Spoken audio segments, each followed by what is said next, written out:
ಓಂ ಸದ್ಗುರು ಶ್ರೀ ಶುದ್ಧ ಬ್ರಹ್ಮಣೇ ನಮಃ.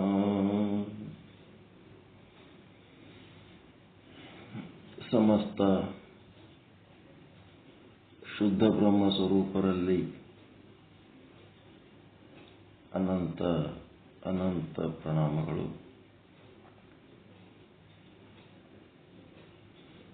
ಚಿನ್ಮಯ ಜ್ಞಾನಿ ಶ್ರೀ ಚನ್ನಬಸವೇಶ್ವರರ ಷಟಸ್ಥಲ ವಚನಗಳ ತಲಕಟ್ಟುಗಳ ಪೈಕಿ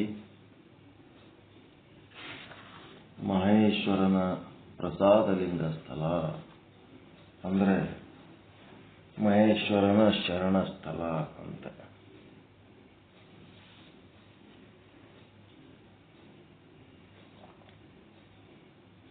ಅಲ್ಲಿ 5ನೇ ವಚನ ಏನು ಹೇಳ್ತಾರೆ? ತನ್ನ ಲಿಂಗಕ್ಕೆ ಬಾರದ ರುಚಿಯ ಜಂಗಮಕ್ಕೆ ಸಲ್ಲಿಸಿ ಕೈವಡ್ಡಿ ಪ್ರಸಾದವನಿಕ್ಕು ಎಂಬುವಂಗೆ ಅದು ಪ್ರಸಾದವಲ್ಲ.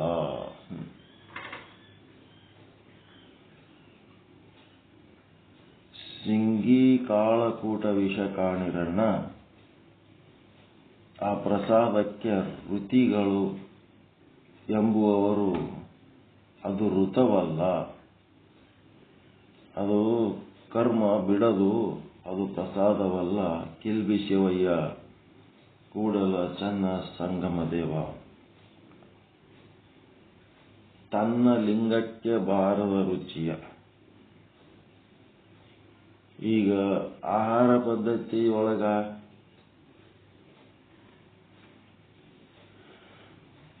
ವಿಹಿತ ನಿಷಿದ್ಧ ಅಂತ ಅದಾವಲ್ರಿ. ಏನ್ ತಿನ್ನಬೇಕು ಏನ್ ತಿನ್ನಬಾರದು, ಏನ್ ಬೇಕದು ತಿನ್ಬೇಕಂತದ.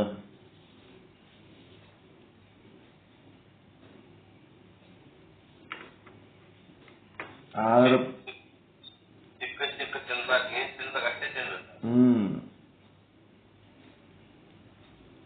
ಹಿತಬುಕ್ ಋತುಬುಕ್ ಮಿತಬುಕ್ ಅಂತ. ಹಿತಬುಕ್ ಅಂದ್ರ ನಿಮ್ಮ ಶರೀರಕ್ಕ ಏನ್ ಹಿತ ಆಗ್ತದ ಅದೇ ತಿನ್ಬೇಕು. ಮತ್ತ ಹಿತಬುಕ್ ಎರಡನೇದ್ದು ಮಿತಬುಕ್. ಮಿತಬುಕ್ ಅಂದ್ರ ನಿಮ್ ಶರೀರಕ್ಕೆ ಚಲೋ ಆಗ್ತದ ತಿಳಕ್ಕೆ ಜಗ್ಗಿ ಅದೇ ತಿನ್ನಬಾರ್ದು. ಅಮೃತನೇ ಬಹಳ ಚಲೋ ಶರೀರಕ್ಕೆ ತಿಳಕ್ಕೆ ಅತಿ ಆದ್ರೆ ಅದು ಅಮೃತನೇ ವಿಷ ಆಗ್ತದೆ. ಅದಕ್ಕೆ ಮಿತಬುಕ್. ಏನೊಂದು ತುತ್ತು ಕಡಿಮೆ ತಿಂದ್ರೆ ಸಾಯಂಗಿಲ್ಲ. ಫುಲ್ ಹೊಟ್ಟೆ ಊಟ ಮಾಡಲೇಬಾರ್ದಂತ ಎಂದು ಅರ್ಧ ಹೊಟ್ಟೆ ಊಟ ಮಾಡ್ಬೇಕಂತ. ಅರ್ಧ ಹೊಟ್ಟೆ ಊಟ ಮಾಡಬೇಕು, ಗಿಡದ ನೀರು ಇರಬೇಕು, ಗಿಡದ ಗಾಳಿ ಇರಬೇಕು, ಅಂದ್ರೆ ಹೊಟ್ಟೆ ಚೆನ್ನಾಗಿರ್ತದೆ. 4 ರೊಟ್ಟಿ ತಿನ್ನಕ ಕೆಪಾಸಿಟಿ ಇತ್ತು ಅಂತಂದ್ರೆ 2 ರೊಟ್ಟಿ ತಿನ್ಬೇಕು. ಊಟ ಮಾಡೋದೇ ಒಂದು ದೊಡ್ಡ ಪ್ರೋಗ್ರಾಮ್ ಆಗಿಬಿಟ್ಟು ಜಗ್ಗಿ ಅಡಿಗೆ ಮಾಡೋದು, ಜಗ್ಗಿ ಕುದಿಸೋದು, ಜಗ್ಗಿ ತಿನ್ನೋದು, ಅದೇ ಒಂದು ದೊಡ್ಡ ಪ್ರೋಗ್ರಾಮ್ ಆಗಿರ್ತದೆ. ಅದು ಆಹಾರದ ಪ್ರೋಗ್ರಾಮು ಹಕ್ಕಿಗತ್ಲೆ ಆಗ್ಬೇಕು. ಅದು ಹಕ್ಕಿ ಎಲ್ಲಿ ಯಾವಾಗ ತಿಂತದೋ ಹೆಂಗಿರ್ತದೋ, ಸುಮ್ಮನೆ ಎಲ್ಲೋ ಒಂದು ಕಾಳು ತಿಂದು ಹೆಂಗ ಇಡೀ ಜಗತ್ತೆಲ್ಲ ಹಾರಾಡ್ತದೆ ಹಂಗಿರ್ಬೇಕಂತ. ಮನುಷ್ಯನ ಆಹಾರ ಹಗುರವಾಗಿರ್ಬೇಕು. ಹಕ್ಕಿ ಇದ್ದಂಗಿರ್ಬೇಕು ಆಹಾರದ ವಿಷಯಗಳು. ಹಿತಬುಕ್ ಮಿತಬುಕ್ ಮತ್ತೆ ಸೀಸನ್ ವೈಸ್ ಋತುಬುಕ್. ಋತುಬುಕ್ ಅಂದ್ರ ಸೀಸನ್. ಬ್ಯಾಸಿಗೆಯಾಗ ಏನ್ ತಿನ್ಬೇಕು, ಚಳಿಗಾಲದಾಗ ಏನ್ ತಿನ್ಬೇಕು, ಮಳೆಗಾಲದಾಗ ಏನ್ ತಿನ್ಬೇಕು ತಿಳ್ಕೊಂಡು ತಿನ್ಬೇಕಂತ ಹೇಳ್ತಾರ. ಆಹಾರದ ಒಂದು ಪದ್ಧತಿಗಳನ್ನ ಹೇಳ್ತಾರ ಅವ್ರು ಇಲ್ಲಿ.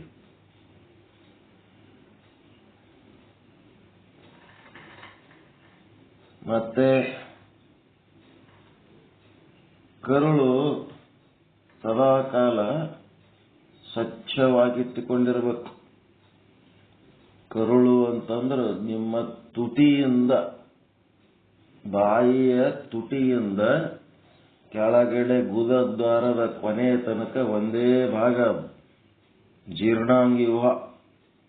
ಆಹಾರ ತಗೊಂಡು ಜೀರ್ಣ ಮಾಡಿ, ಮಲ ಮಾಡಿ, ಮೂತ್ರ ಮಾಡಿ ಹೊರಗೆ ಬಿಡ್ತದಲ್ಲ, ಅದು ಯಾವಾಗಲೂ ಸ್ವಚ್ಛ ಇರ್ಬೇಕದು. ಸ್ವಚ್ಛ ಇರ್ಬೇಕಾದ್ರೆ ಬೆಳಿಗ್ಗೆ ಉಂಡದ್ದು ರಾತ್ರಿ ಕ್ಲೀನಾಗಿ ಬಿಡ್ಬೇಕು, ರಾತ್ರಿ ಉಂಡದ್ದು ಬೆಳಿಗ್ಗೆ ಕ್ಲೀನಾಗಿ ಬಿಡ್ಬೇಕು. Cleanliness is godliness. ಸಮಯ ಸಮಯಕ್ಕೆ ಮಲಮೂತ್ರ ವಿಸರ್ಜನೆ ಮಾಡಿ ಸಮಯ ಸಮಯಕ್ಕೆ ಕರೆಕ್ಟ್ ಟೈಮಿಗೆ ಊಟ ಮಾಡಬೇಕು. ನೀವು ಯಾವ ಟೈಮಿಗೆ ಊಟ ಮಾಡ್ರಿ ಅದು ಮುಖ್ಯ ಅಲ್ಲ, ಡೈಲಿ ಅದೇ ಟೈಮಿಗೆ ಊಟ ಮಾಡೋದು ಮುಖ್ಯ. ಅದು 1 ಗಂಟೆಗೆ ಉಣ್ತೀರಾ 1 ಗಂಟೆಗೆ ಉಣಬೇಕು, 2 ಗಂಟೆಗೆ ಉಣ್ತೀರಾ 2 ಗಂಟೆಗೆ ಉಣಬೇಕು, 3 ಗಂಟೆಗೆ ಉಣ್ತೀರಾ ಡೈಲಿ 3 ಗಂಟೆಗೆ ಉಣಬೇಕು. ಒಂದಿನ 1ಕ್ಕೆ ಉಂಡೆ, ಒಂದಿನ 2 ಗಂಟೆಗೆ ಉಂಡೆ, ಒಂದಿನ 3 ಗಂಟೆಗೆ ಉಂಡೆ ಅಂತಂದ್ರೆ ನಿಮ್ಮ ಆರೋಗ್ಯದ ಬಗ್ಗೆ ನಿಮಗೆ ಕಾಳಜಿ ಇಲ್ಲ ಅಂತ. ಅದೇನಾಗ್ತದ, ನೀವು ಯಾವ ಟೈಮಿಗೆ ಊಟ ಮಾಡಲಿಕ್ಕೆ ಸೆಟ್ ಮಾಡ್ತೀರಿ ಆ ಟೈಮಿಗೆ ನಿಮ್ಮ ಹೊಟ್ಟೆ ಒಳಗೆ ಜೀರ್ಣರಸಗಳು ಬರ್ತಾವ. ಯಜ್ಞ ಅಂತಂದ್ರೆ ಅದೇ, ಬೆಂಕಿಗೆ ಚಲೋ ಬೆಂಕಿ ದಗದಾಗ ಉರಿಯೋ ಟೈಮ್ನೊಳಗೆ ಆಹುತಿ ಕೊಡ್ತಾರಿಲ್ಲ. ಏನು ಬೆಂಕಿ ಇರ್ಲಾರ್ದಾಗ ಆರಿ ಹೋದಾಗ ಸ್ವಾಹ ಅಂತ ಏನಾರು ಹಾಕ್ತಾರ ಅಲ್ಲಿ. ಅದು ಆ ಸಮಯದಲ್ಲಿ ಜೀರ್ಣರಸ ಬಂದಾಗ ಹೈಡ್ರೋಕ್ಲೋರಿಕ್ ಆಸಿಡ್ ಅದು ನಿಮ್ಮ ಒಳಗೆ ಜಾಗೃತ ಆದಾಗ ಹಸಿವಾಗ್ತದಲ್ಲ, ಆ ಟೈಮ್ನಾಗೆ ನೀವು ಕರೆಕ್ಟ್ ಊಟ ಮಾಡಿದ್ರಿ ಅಂತಂದ್ರೆ ಅದು ಪರ್ಫೆಕ್ಟ್ ಆಗಿ ಜೀರ್ಣ ಆಗಿ ಶಕ್ತಿ ಆಗ್ತದೆ. ಒಂದು ದೈಹಿಕ ಶಕ್ತಿ, ಇನ್ನ ಒಂದು ಮಾನಸಿಕ ಶಕ್ತಿ, ಇವೆರಡೂ ಶಕ್ತಿಗಳಾಗಿ ಉಳಿದದ್ದು ಮಲಮೂತ್ರ ರೂಪದಲ್ಲಿ ತ್ಯಾಗ ಆಗಿಬಿಡ್ತದೆ. ಯಾವಾಗ ಅದು ಜೀರ್ಣರಸ ಬಂದು ಅದೇನಾಗ್ತದೆ, ಜೀರ್ಣರಸ ಜಾಗೃತ ಆಗಿ ಅದು ಮತ್ತೆ ಮುಂದೆ ಜೀರ್ಣಾಂಗ ಯುಗದೊಳಗೆ ಮುಂದೆ ಕರುಳನಾಗ ಪಾಸ್ ಆಗಿ ಅದು ಹೋಗಿಬಿಡ್ತದೆ. ನೀವು ಆ ಟೈಮಿಗೆ ಊಟ ಮಾಡಲಿಲ್ಲ ಅಂತಂದ್ರೆ ಅದು ಮುಂದೆ ಹೋಗ್ಬಿಡ್ತು ಅಂತ ಅಂದ್ಮೇಲೆ ಆಮೇಲೆ ನೀವು ಊಟ ಹಾಕಿದ್ರಿ ಅದಕ್ಕಂತಂದ್ರೆ ಅದು ಗೊಬ್ಬರ ಅಷ್ಟೇ. ಅದು ಒಣ ಹಮಾಲಿ, ಶಕ್ತಿ ಆಗಂಗಿಲ್ಲ, ಜೀರ್ಣ ಆಗಲ್ಲ, ಶಕ್ತಿ ಆಗಲ್ಲ, ಏನೇನೂ ಆಗಲ್ಲ. ಅದು ಸುಮ್ಮನೆ ಮಲಮೂತ್ರ ರೂಪದಲ್ಲಿ ಹೊರಗೆ ಹೋಗ್ಬಿಡ್ತು. ಅದರೊಳಗಿನ ಶಕ್ತಿ ನಮ್ಮ ಶರೀರ ತಗೊಳಂಗೆ ಇಲ್ಲ.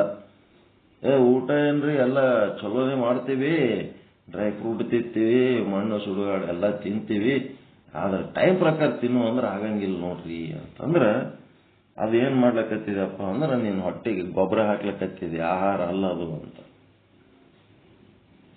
ಅದಕ್ಕೆ ಸಮಯ ಪ್ರಜ್ಞೆ ಬಹಳ ಮುಖ್ಯ ಅದ. ಆಹಾರ ವಿಷಯದಾಗ ಆಹಾರ ತಗೊಳ್ಳೋ ಸಮಯ ಕರೆಕ್ಟ್ ಟೈಮ್ ಇರ್ಬೇಕು. ಆಹಾರ ತಗೊಳ್ಳೋ ಸಮಯ, ಆಹಾರ ಹೆಂಗ್ ತಗೋಬೇಕು, ಆಹಾರ ಎಷ್ಟು ತಗೋಬೇಕು, ಯಾವಾಗ ತಗೋಬೇಕು, ಯಾಕೆ ತಗೋಬೇಕು, ಎಲ್ಲ ತಿಳುವಳಿಕೆ ಇರ್ಬೇಕು. ಆರೋಗ್ಯ ಚಂದ ಇರ್ಬೇಕಾದ್ರೆ ಮೊದಲು ಆಹಾರ ಪದ್ಧತಿ ಚೆನ್ನಾಗಿರ್ಬೇಕು. ನೀರು ಊಟ ಮಾಡೋದಕ್ಕಿಂತ ಮೊದಲು ಚೆನ್ನಾಗಿ ಕುಡಿಬೇಕು. ಆಮೇಲೆ ಮಧ್ಯದಲ್ಲಿ ಸ್ವಲ್ಪ ಸ್ವಲ್ಪ ಕುಡಿಬೇಕು. ಕೊನೆಯಲ್ಲಿ ಬಹಳ ಸ್ವಲ್ಪ ಬಾಯಿ ಮುಕ್ಕಳಿಸ್ಬೇಕಷ್ಟೇ. ಒಂದು 20 ನಿಮಿಷ ಆದ್ಮೇಲೆ ನೀರು ಕುಡಿಬೇಕು. ಗವ ಏನೋ ಸುಡೋದು, ಖಾರ ಬಿಸಿ ಬಿಸಿದು ಅಂಥವಿಂಥವು ಏನೋ ತಿಂದು ಖಾರ ತಿಂದು ಬಾಯಿ ಉರಿಲಿಕ್ಕತ್ತದಂತೇಳಿ ಊಟ ಆದ್ಮೇಲೆ ಒಂದು ತೆಂಬಿಗೆ ನೀರು ಕುಡಿದು ಬಿಟ್ರಿ ಅದು ಉಂಡದ್ದು ವಿಷ ಆಗಿಬಿಡ್ತದೆ. ಊಟ ಅಲ್ಲ, ಪಾಯ್ಸನ್ ಆಗಿಬಿಡ್ತದೆ. ಅದೇ ನಿಮಗೆ ಆಸಿಡಿಟಿ ಆಗೋದು, ವಾತ ಆಗೋದು, ಪಿತ್ತ ಆಗೋದು, ಕಫ ಆಗೋದು, ಅದು ಏನಾಗಬೇಕು ಅದು ಆಗಂಗೇ ಇಲ್ಲ. ಬೆನ್ನಿಗೆ ನೀವು ದಬಾಯಿಸಿ ನೀರು ಕುಡಿದು ಬಿಟ್ರಿ ಅಂತಂದ್ರೆ. ಆಹಾರದ ವಿಧಾನಗಳು ಬಹಳ ಸೂಕ್ಷ್ಮ ಅದ, ಬಹಳ ಎಚ್ಚರಿಕೆಯಿಂದ ಆಹಾರ ಸ್ವೀಕಾರ ಆಗಬೇಕು. ಆಹಾರ ಅಂತಂದ್ರೆ ಬರೀ ಬಾಯಿಯೊಳಗೆ ತಗೊಳ್ಳೋದು ಅನ್ನ, ಬೇಳೆ, ಸಾರು, ಚಪಾತಿ, ರೊಟ್ಟಿ, ರಾಗಿ ಮುದ್ದೆ ಇದೇ ಆಹಾರ ಅಲ್ಲ. ದೃಶ್ಯಗಳು ಕಣ್ಣಿನ ಆಹಾರ, ಶಬ್ದಗಳು ಕಿವಿಯ ಆಹಾರ, ಸ್ಪರ್ಶಗಳು ಚರ್ಮದ ಆಹಾರ, ರುಚಿಗಳು ನಾಲಿಗೆಯ ಆಹಾರ, ಮತ್ತೆ ಶಬ್ದ, ಸ್ಪರ್ಶ, ರೂಪ, ರಸ, ಗಂಧ, ವಾಸನೆಗಳು ಮೂಗಿನ ಆಹಾರ,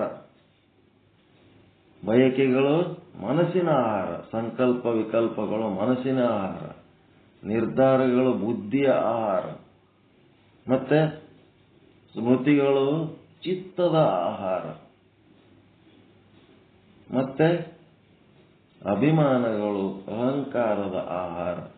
ಇಷ್ಟದ ಇವೆಲ್ಲ ಯೋಗ್ಯವಾಗಿದ್ದು ಅಂತಂದ್ರೆ ನಿಮ್ಮ ಅಭಿಮಾನ ಒಳ್ಳೆಯದ್ರ ಬಗ್ಗೆ ಅಭಿಮಾನ ಇರಬೇಕು, ಚಿತ್ತದೊಳಗ ಒಳ್ಳೆ ಸ್ಮೃತಿಗಳಿರಬೇಕು, ಬುದ್ಧಿಯಿಂದ ಒಳ್ಳೆ ನಿರ್ಧಾರಗಳು ತಗೋಬೇಕು, ಮನಸ್ಸಿನೊಳಗ ಒಳ್ಳೆ ಸಂಕಲ್ಪಗಳು ಇರಬೇಕು, ಪಂಚ ಜ್ಞಾನೇಂದ್ರಿಯಗಳಿಗೆ ನೀವೇನು ಅನುಭವಿಸುವ ವಿಷಯಗಳದವ ಅವು ಯೋಗ್ಯವಾಗಿರಬೇಕು. ಎಲ್ಲ ಯೋಗ್ಯವಾಗಿದ್ದು ನಾವು ಊಟ ಮಾಡುವ ಆಹಾರ ಪದಾರ್ಥಗಳು ಯೋಗ್ಯವಾಗಿರಬೇಕು. ಸಾತ್ವಿಕ, ತಾಮಸ, ರಾಜಸ ಅಂತ 3 ರೀತಿ ಆಹಾರಗಳದವ. ಸಾತ್ವಿಕ ಆಹಾರಗಳನ್ನ ತಗೊಳ್ಳೋದ್ರಿಂದ ಶರೀರ ಮನಸ್ಸು ಹಗೂರವಾಗಿರ್ತದ. ಏನಾದ್ರೂ ಕೆಲಸ ಮಾಡಬೇಕಂತ ಉತ್ಸಾಹ ಬರ್ತದ. ನಮ್ಮ ಆಹಾರ ತಗೊಳ್ಳೋದು ಅಷ್ಟೇ ಕಡಿಮೆ ಸಮಯದಲ್ಲಿ ಕಡಿಮೆ ಆಹಾರ ತಗೋಬೇಕು. ಮಲಮೂತ್ರ ವಿಸರ್ಜನೆ ಮಾಡುವುದಕ್ಕೂ ಕೂಡ ಅಷ್ಟೇ ಕಡಿಮೆ ಸಮಯದಲ್ಲಿ ಮಾಡಬೇಕು. ಡೈಜೆಷನ್ ಆಗ್ಲಾರ್ದಷ್ಟು ಕತ್ತಿ ತಿಂದಂಗೆ ತಿಂದು ಹೋಗಿ ಶೌಚಾಲಯದೊಳಗ ಗಂಟೆಗಟ್ಟಲೆ ಕೂತ್ ಬಿಡೋದು, ತಿನ್ನಕ್ಕೆ ಕೂತು. ಹಂಗೆ ಕುಂತ್ರ ಅದು ಆಹಾರ ಪದ್ಧತಿ ಅಲ್ಲ. ಎಮ್ಮೆ, ಆಕಳು ನೋಡ್ರಿ, ಕುರಿ, ಪ್ರಾಣಿಗಳು ತಿಂತಾವ. ತಿಂದ್ರು ಸಹಿತ ಅವು ಮಲಮೂತ್ರ ವಿಸರ್ಜನೆ ಎಷ್ಟು ಸರಳ ಇರ್ತದ. ಒಂದು ಸೆಕೆಂಡ್ನಾಗ ದಪ ಸಗಣಿ ಹಾಕಿ ಮುಂದೆ ಹೋಗ್ಬಿಡ್ತಾವ. ಮನುಷ್ಯ ಒಬ್ಬನೇ ಒಳಗೆ ಹೋಗಿ ಕುಂತಿರ್ತಾನ, ಹೊರಗೆ ಮಂದಿ ಬಾಗ್ಲ ಬಡಿತಿರ್ತಾರ, ಜಲ್ದಿ ಬಾರೋ. ಕರೆಕ್ಟ್ ಏನ್ ತಿನ್ಬೇಕು ಅದು ತಿಂದ್ರ ಆ ಸಮಸ್ಯೆನೇ ಇಲ್ಲ. 1 ನಿಮಿಷನೂ ಲ್ಯಾಟ್ರಿನ್ದಾಗ ಜಾಸ್ತಿ ಕೂಡೋದು ಬೇಕಾಗಿಲ್ಲ. ಪ್ರಾಣಿಗಳದ ಹೆಂಗ್ ಮಲ ವಿಸರ್ಜನೆ ಸರಳ ಆಗ್ತದ ಅದೇ ರೀತಿ ಸರಳ ಆಗಿಬಿಡ್ತದೆ. ಸರಳಾಗಿ 1 ನಿಮಿಷನಾಗ ಹೊರಗೆ ಬರ್ತೀವಿ. ಆ ರೀತಿ ಇದ್ರೆ ಆರೋಗ್ಯ ಚಂದ ಇರ್ತದೆ. ಇಲ್ಲ ಅಂತಂದ್ರ ಬಹಳ ಕಷ್ಟ. ಅದಕ್ಕೆ ಕಾಶಿ ಜಗದ್ಗುರುಗಳು ಹೇಳ್ತಾರ, ಬೈಠನಾ ಹೈ ತೋ ಐಸಾ ಬೈಠೋ ಕೋಯಿ ನಾ ಕಹೆ ಉಠ್. ಕೂಡದಿತ್ತಂದ್ರ ಎಂತ ಜಾಗದಾಗ ಕೂಡಬೇಕು ಅಂತಂದ್ರ ಇನ್ನೊಬ್ರು ಬಂದು ಹೇಳಪ್ಪ ಅಂತವ್ರು ದೊಡ್ಡವ್ರು ಬಂದಾರ, ನೀ ಹೇಳ ಕಡೆ ಹಿಂದೋಗಿ ಕೂಡು ಅಂತೇಳಿ ಎಬ್ಸಂಗಿರಬಾರ್ದು. ಅಂತ ಜಾಗದಾಗ ಕೂಡ್ಬೇಕಂದ್ರೆ ಇನ್ನೊಬ್ರು ಹೇಳಂಗಿರ್ಬಾರ್ದು, ಅಂತ ಜಾಗದಾಗ ಕೂತಿರ್ಬೇಕು. बैठना है तो ऐसा बैठो कोई ना कहे उठ, बोलना है तो ऐसा बोलो कोई ना कहे झूठ. ನಿಮ್ಮ ಬಾಯಿಲಿಂದ ಎಂತ ಮಾತುಗಳು ಬರಬೇಕು ಅಂತಂದ್ರ ಯಾರೂ ಜಗತ್ತಿನಾಗ ಸುಳ್ಳು ಅಂದಿರಬಾರದು. ನಿಮ್ಮನ್ನ ಹಿಡ್ಕೊಂಡೆ ನೀವ್ ಹೇಳಿದ ಮಾತು ಒಳಗೆ ಸುಳ್ಳು ಹೇಳಿದ್ರಿ ಅಂತಂದ್ರೆ ನಿಮ್ಮ ಒಳಗಿನ ಅಂತಃಕರಣನೇ ಹೇಳ್ತಿರ್ತದ, ನೀ ಸುಳ್ಳು ಹೇಳಿದಿ ಅಂತ. ಯಾರು ನಿನಗೆ ಸುಳ್ಳು ಅಂದಿರಬಾರ್ದು, ಅಂತ ಮಾತಾಡ್ಬೇಕಂತ. ಖಾನಾ ಹೈ ತೋ ಐಸಾ ಖಾವೋ ಪೇಟ್ ನಾ ಕಹೆ ಕುಟ್. ಊಟ ಮಾಡ್ತಿದ್ದೆ ಅಂದ್ರೆ ಎಂತ ಊಟ ಮಾಡ್ಬೇಕಪ್ಪ ಅಂದ್ರ ಹೊಟ್ಟಿ ಕುಟ್ ಅನ್ನಬಾರ್ದು. ಹೊಟ್ಟಿ ಸಮಾಧಾನ ಇರಬೇಕು. ಹೊಟ್ಟಿ ಸಮಾಧಾನ ಇತ್ತು ಅಂತಂದ್ರ ಎಲ್ಲ ಸಮಾಧಾನ ಇರ್ತದೆ. ಹೊಟ್ಟಿನ ಸಮಾಧಾನ ಇಲ್ಲ ಅಂತಂದ್ರ ಎಲ್ಲ ಅಸಮಾಧಾನನೇ ಅಸಮಾಧಾನ. ಅದಕ್ಕೆ ಅಂತಿರ್ತಾರೆ, ತಾಯಿ ಹೊಟ್ಟಿ ತಣ್ಣಗಿರಲಿ ಅಂತ. ಯಾವ ತಾಯಿ? ನಿಮ್ಮ ಶರೀರನೇ ತಾಯಿ, ಒಳಗಿರಂತ ದೇಹಿನೇ ತಂದೆ. ಆ ಶರೀರ ತಣ್ಣಗಿತ್ತು ಅಂತಂದ್ರ ಎಲ್ಲಾನು ತಣ್ಣಗಿರುತ್ತೆ. ಶರೀರನೇ ತಣ್ಣಗಿರ್ಲಿಲ್ಲ ಅಂತಂದ್ರೆ ಪ್ರಕೃತಿ ಒಳಗ ಗಡಬಡ ಆಗ್ಲಕತ್ತದ, ಗುಡುಗು ಮಿಂಚು ಸಿಡಿಲಾಗ್ಲಕತ್ತದ ಅಂತಂದ್ರ ಮಾತುಗಳೂ ಸರಿ ಬರಲ್ಲ, ಕೆಲಸನೂ ಚಲೋ ಬರಲ್ಲ, ಆಲೋಚನೆಗಳು ಸರಿ ಆಗಲ್ಲ, ಕಾಯ ವಾಚ ಮನಸ್ಸ ಎಲ್ಲ ಇಂಬ್ಯಾಲೆನ್ಸ್ ಆಗ್ತಿರ್ತದ. ಎದಕ್ಕೆ ಹಂಗೆ ಮಾಡ್ತಾನ? ಎದಕ್ಕೆ ಹಂಗೆ ಮಾಡ್ತಾನೆ ಅಂದ್ರೆ ಒಳಗೆ ಅವನಿಗೆ ಸಮಾಧಾನ ಇಲ್ಲ, ಅದಕ್ಕೆ ಹಂಗೆ ಮಾಡ್ತಾನೆ. ಒಳಗೆ ಸಮಾಧಾನ ಇದ್ದಾವೆ ಯಾಕೆ ಹಂಗೆ ಮಾಡ್ಕೊತ. ಅದಕ್ಕೆ ನಿಮ್ಮದೇ ಆದ ಒಂದು ಆಹಾರ ಪದ್ಧತಿ, ನಿಮ್ಮ ಜೀವನ, ನಿಮ್ಮ ಮಾನ ಪ್ರಾಣಗಳ ರಕ್ಷಣೆ ಆಗಬೇಕು. ನಿಮ್ಮ ಆಹಾರ ಪದ್ಧತಿ ಒಳಗೆ ಮಾನ ಪ್ರಾಣಗಳ ರಕ್ಷಣೆ.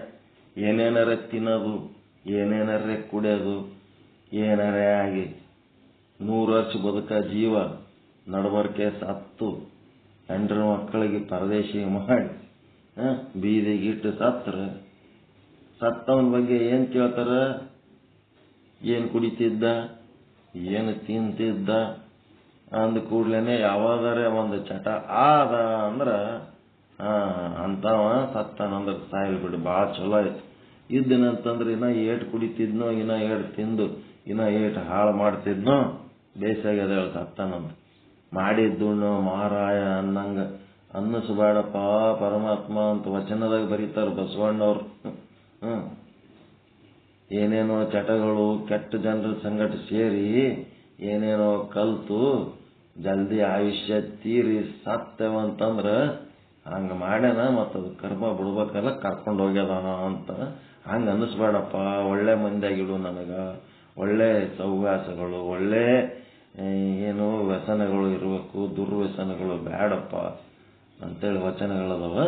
ಹಿಂಗಾಗಿ ಈ ಒಂದು ಯಾವುದು ನಮ್ಮ ಮಾನಕ್ಕೂ ಪ್ರಾಣಕ್ಕೂ ಆರೋಗ್ಯಕ್ಕೂ ಹಾನಿ ಮಾಡ್ತವ, ಅಪಮಾನ ಮಾಡ್ತವ, ಹಿಂಸೆ ಮಾಡ್ತವ, ದುಃಖ ಕೊಡ್ತವ, ಅವುಗಳನ್ನು ನಾವು ಅರಿತು ನಡೆಯಬೇಕು. ನಡೆದು ಏನ್ ಮಾಡಬೇಕು? ನೀವು ಯಾವುದನ್ನ ಲಿಂಗಕ್ಕೆ ಅಂದ್ರೆ ನಿಮಗೆ ಯಾವುದು ಹಿತ ಆದ, ಯಾವುದು ನಿಮಗೆ ಶ್ರೇಷ್ಠ ಅನ್ಸದ, ಯಾವುದು ನಿಮಗೆ ಚಲೋ ಅನ್ಸದ, ಯಾವ ಸಮಯಕ್ಕೆ ನೀವು ಏನು ತಗೋಬೇಕಂತೀರಿ ಅದೇ ರೀತಿ ನಿಮ್ಮ ಬಿಟ್ಟು ನಿಮ್ಮ ಗುರುಗಳು ನಿಮ್ಮಂಗೆ ಅವ್ರದ್ದು ಒಂದು ಶರೀರ ಅದ ಇಲ್ಲ. ನೀವು ಯಾವ ಗುರುಗಳ ಹತ್ರ ಹೋಗ್ತೀರಿ ಆ ಗುರುಗಳಿಗೆ ನಿಮ್ಮ ಶರೀರಕ್ಕೆ ಏನು ವ್ಯತ್ಯಾಸ ಅದ, ನಿಮ್ಮಂಗೆ ಅವ್ರದ್ದು ಒಂದು ಶರೀರ ಅದ. ಆ ಶರೀರದ ಬಗ್ಗೆನೂ ನೀವು ಹಂಗೆ ಕಾಳಜಿ ವಹಿಸಬೇಕು. ಮತ್ತು ನಿಮ್ಮ ಮನೆಗೆ ತತ್ವಜ್ಞಾನಿಗಳಿಗೆ ಕರೆದು ಚಿಂತನೆ ಮಾಡ್ತಿರಲ್ಲ ಜಂಗಮರಿಗೆ, ಅವರ ಆರೋಗ್ಯದ ಬಗ್ಗೆನೂ ನೀವು ಅಷ್ಟೇ ಕಾಳಜಿ ವಹಿಸಬೇಕು.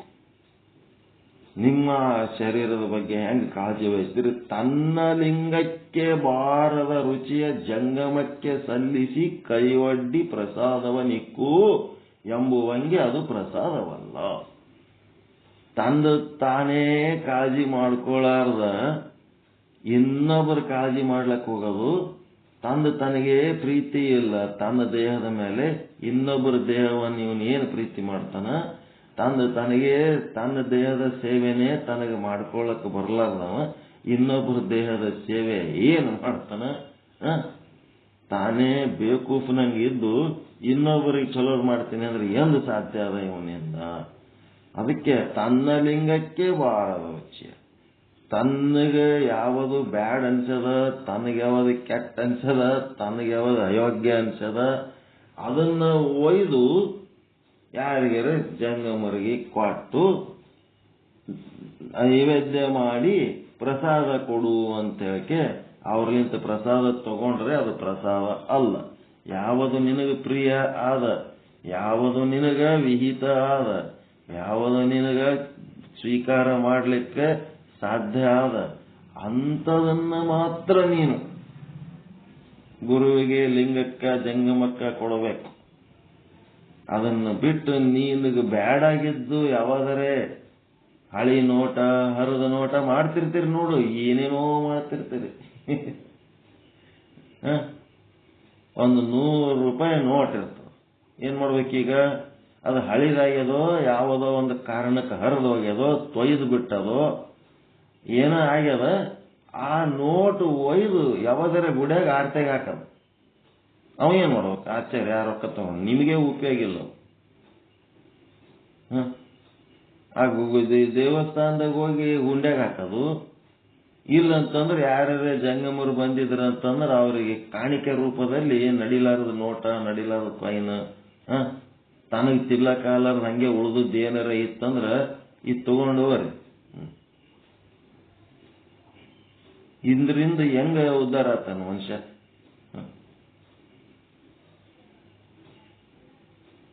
ಇತರರಿಗೆ ಏನ್ ಕೊಡ್ಬೇಕಂತೀರಿ? ಸೋಷಿಯಲ್. ನಿಮ್ಮಿಂದ ಹೊರತುಪಡಿಸಿ ಇತರರಿಗೆ ಏನು ಕೊಡಬೇಕಂತೀರಿ ಅದು ನೀವು ತಗೊಳ್ಳಷ್ಟೇ ಪ್ರಿಯವಾಗಿರ್ಬೇಕು. ನಿಮಗ ಅದರದ್ದು ಸ್ವಾದ, ಅದರ ರುಚಿ ಪ್ರಿಯವಾಗಿರ್ಬೇಕು. ಅಂಥದನ್ನೇ ಇನ್ನೊಬ್ಬರಿಗೆ ಕೊಡಬೇಕು. ಒಬ್ಬರೊಬ್ಬರು ಮನೆಯೊಳಗೆ ಹೋದ್ರ ಚಂದ ಅಡಿಗೆ ಮಾಡಂಗಿಲ್ಲ, ಚಂದ ಊಟ ಮಾಡಂಗಿಲ್ಲ. ಅವು ಬಾಜಾರ್ದಾಗ ಜೋತ್ ಹಾಕಿರ್ತಾರಲ್ಲ, ಕುರ್ಕುರೆ ಅಂತವ್, ಚಿಪ್ಸ್ ಅಂತ, ಬಿಂಗೋ ಅಂತ, ಪಂಗೋ ಅಂತ ಏನೇನೋ ತಂದಿರ್ತಾವ. ಪಾಕೆಟ್ ಹರಿತಾವ, ಡಬ್ಬಿ ಬಕೆಟ್ಗೆ ತುಂಬಿಸಿಟ್ಟಿರ್ತಾರಂತವ್. ತುಂಬಿಸಿಟ್ಟಿರ್ತಾರ ಪಾಕೆಟ್ಗಳು. ಮನುಷ್ಯಗೊಂದು ಏನ್ ಬೇಕು ಅದು ಹರಿತಾರ. ಆಮೇಲೆ ಅದು ಪಾಕೆಟ್ ಹರಿದ್ಮೇಲೆ ಪೂರಾನು ತಿನ್ನಂಗಿಲ್ಲ. ಅರ್ಧ ಮರ್ಧ ತಿಂದು ಎಲ್ಲಿ ಬೇಕಲ್ಲಿ ಇಡ್ತಾರ. ಅವು ಅರ್ಧ ಮರ್ಧ ತಿಂದು ಎಲ್ಲಿ ಬೇಕಲ್ಲಿ ಇಟ್ಟ ಮೇಲೆ ಅವು ಅರ್ಧ ಮರ್ಧ ಒಳಗೆ ಇನ್ನ ಖಾಲಿ ಆಗಿಲ್ಲ ಅಂತೇಳಿ ಅವು ಓಪನ್ ಮಾಡಿದ್ದು ಒಂದ್ ಕಡೆ ಸ್ಟಾಕ್ ಇಟ್ಟಿರ್ತಾರ, ಸೀಲ್ಡ್ ಇದ್ದದ್ದು ಇನ್ನೊಂದ್ ಕಡೆ ಸ್ಟಾಕ್ ಇಟ್ಟಿರ್ತಾರ.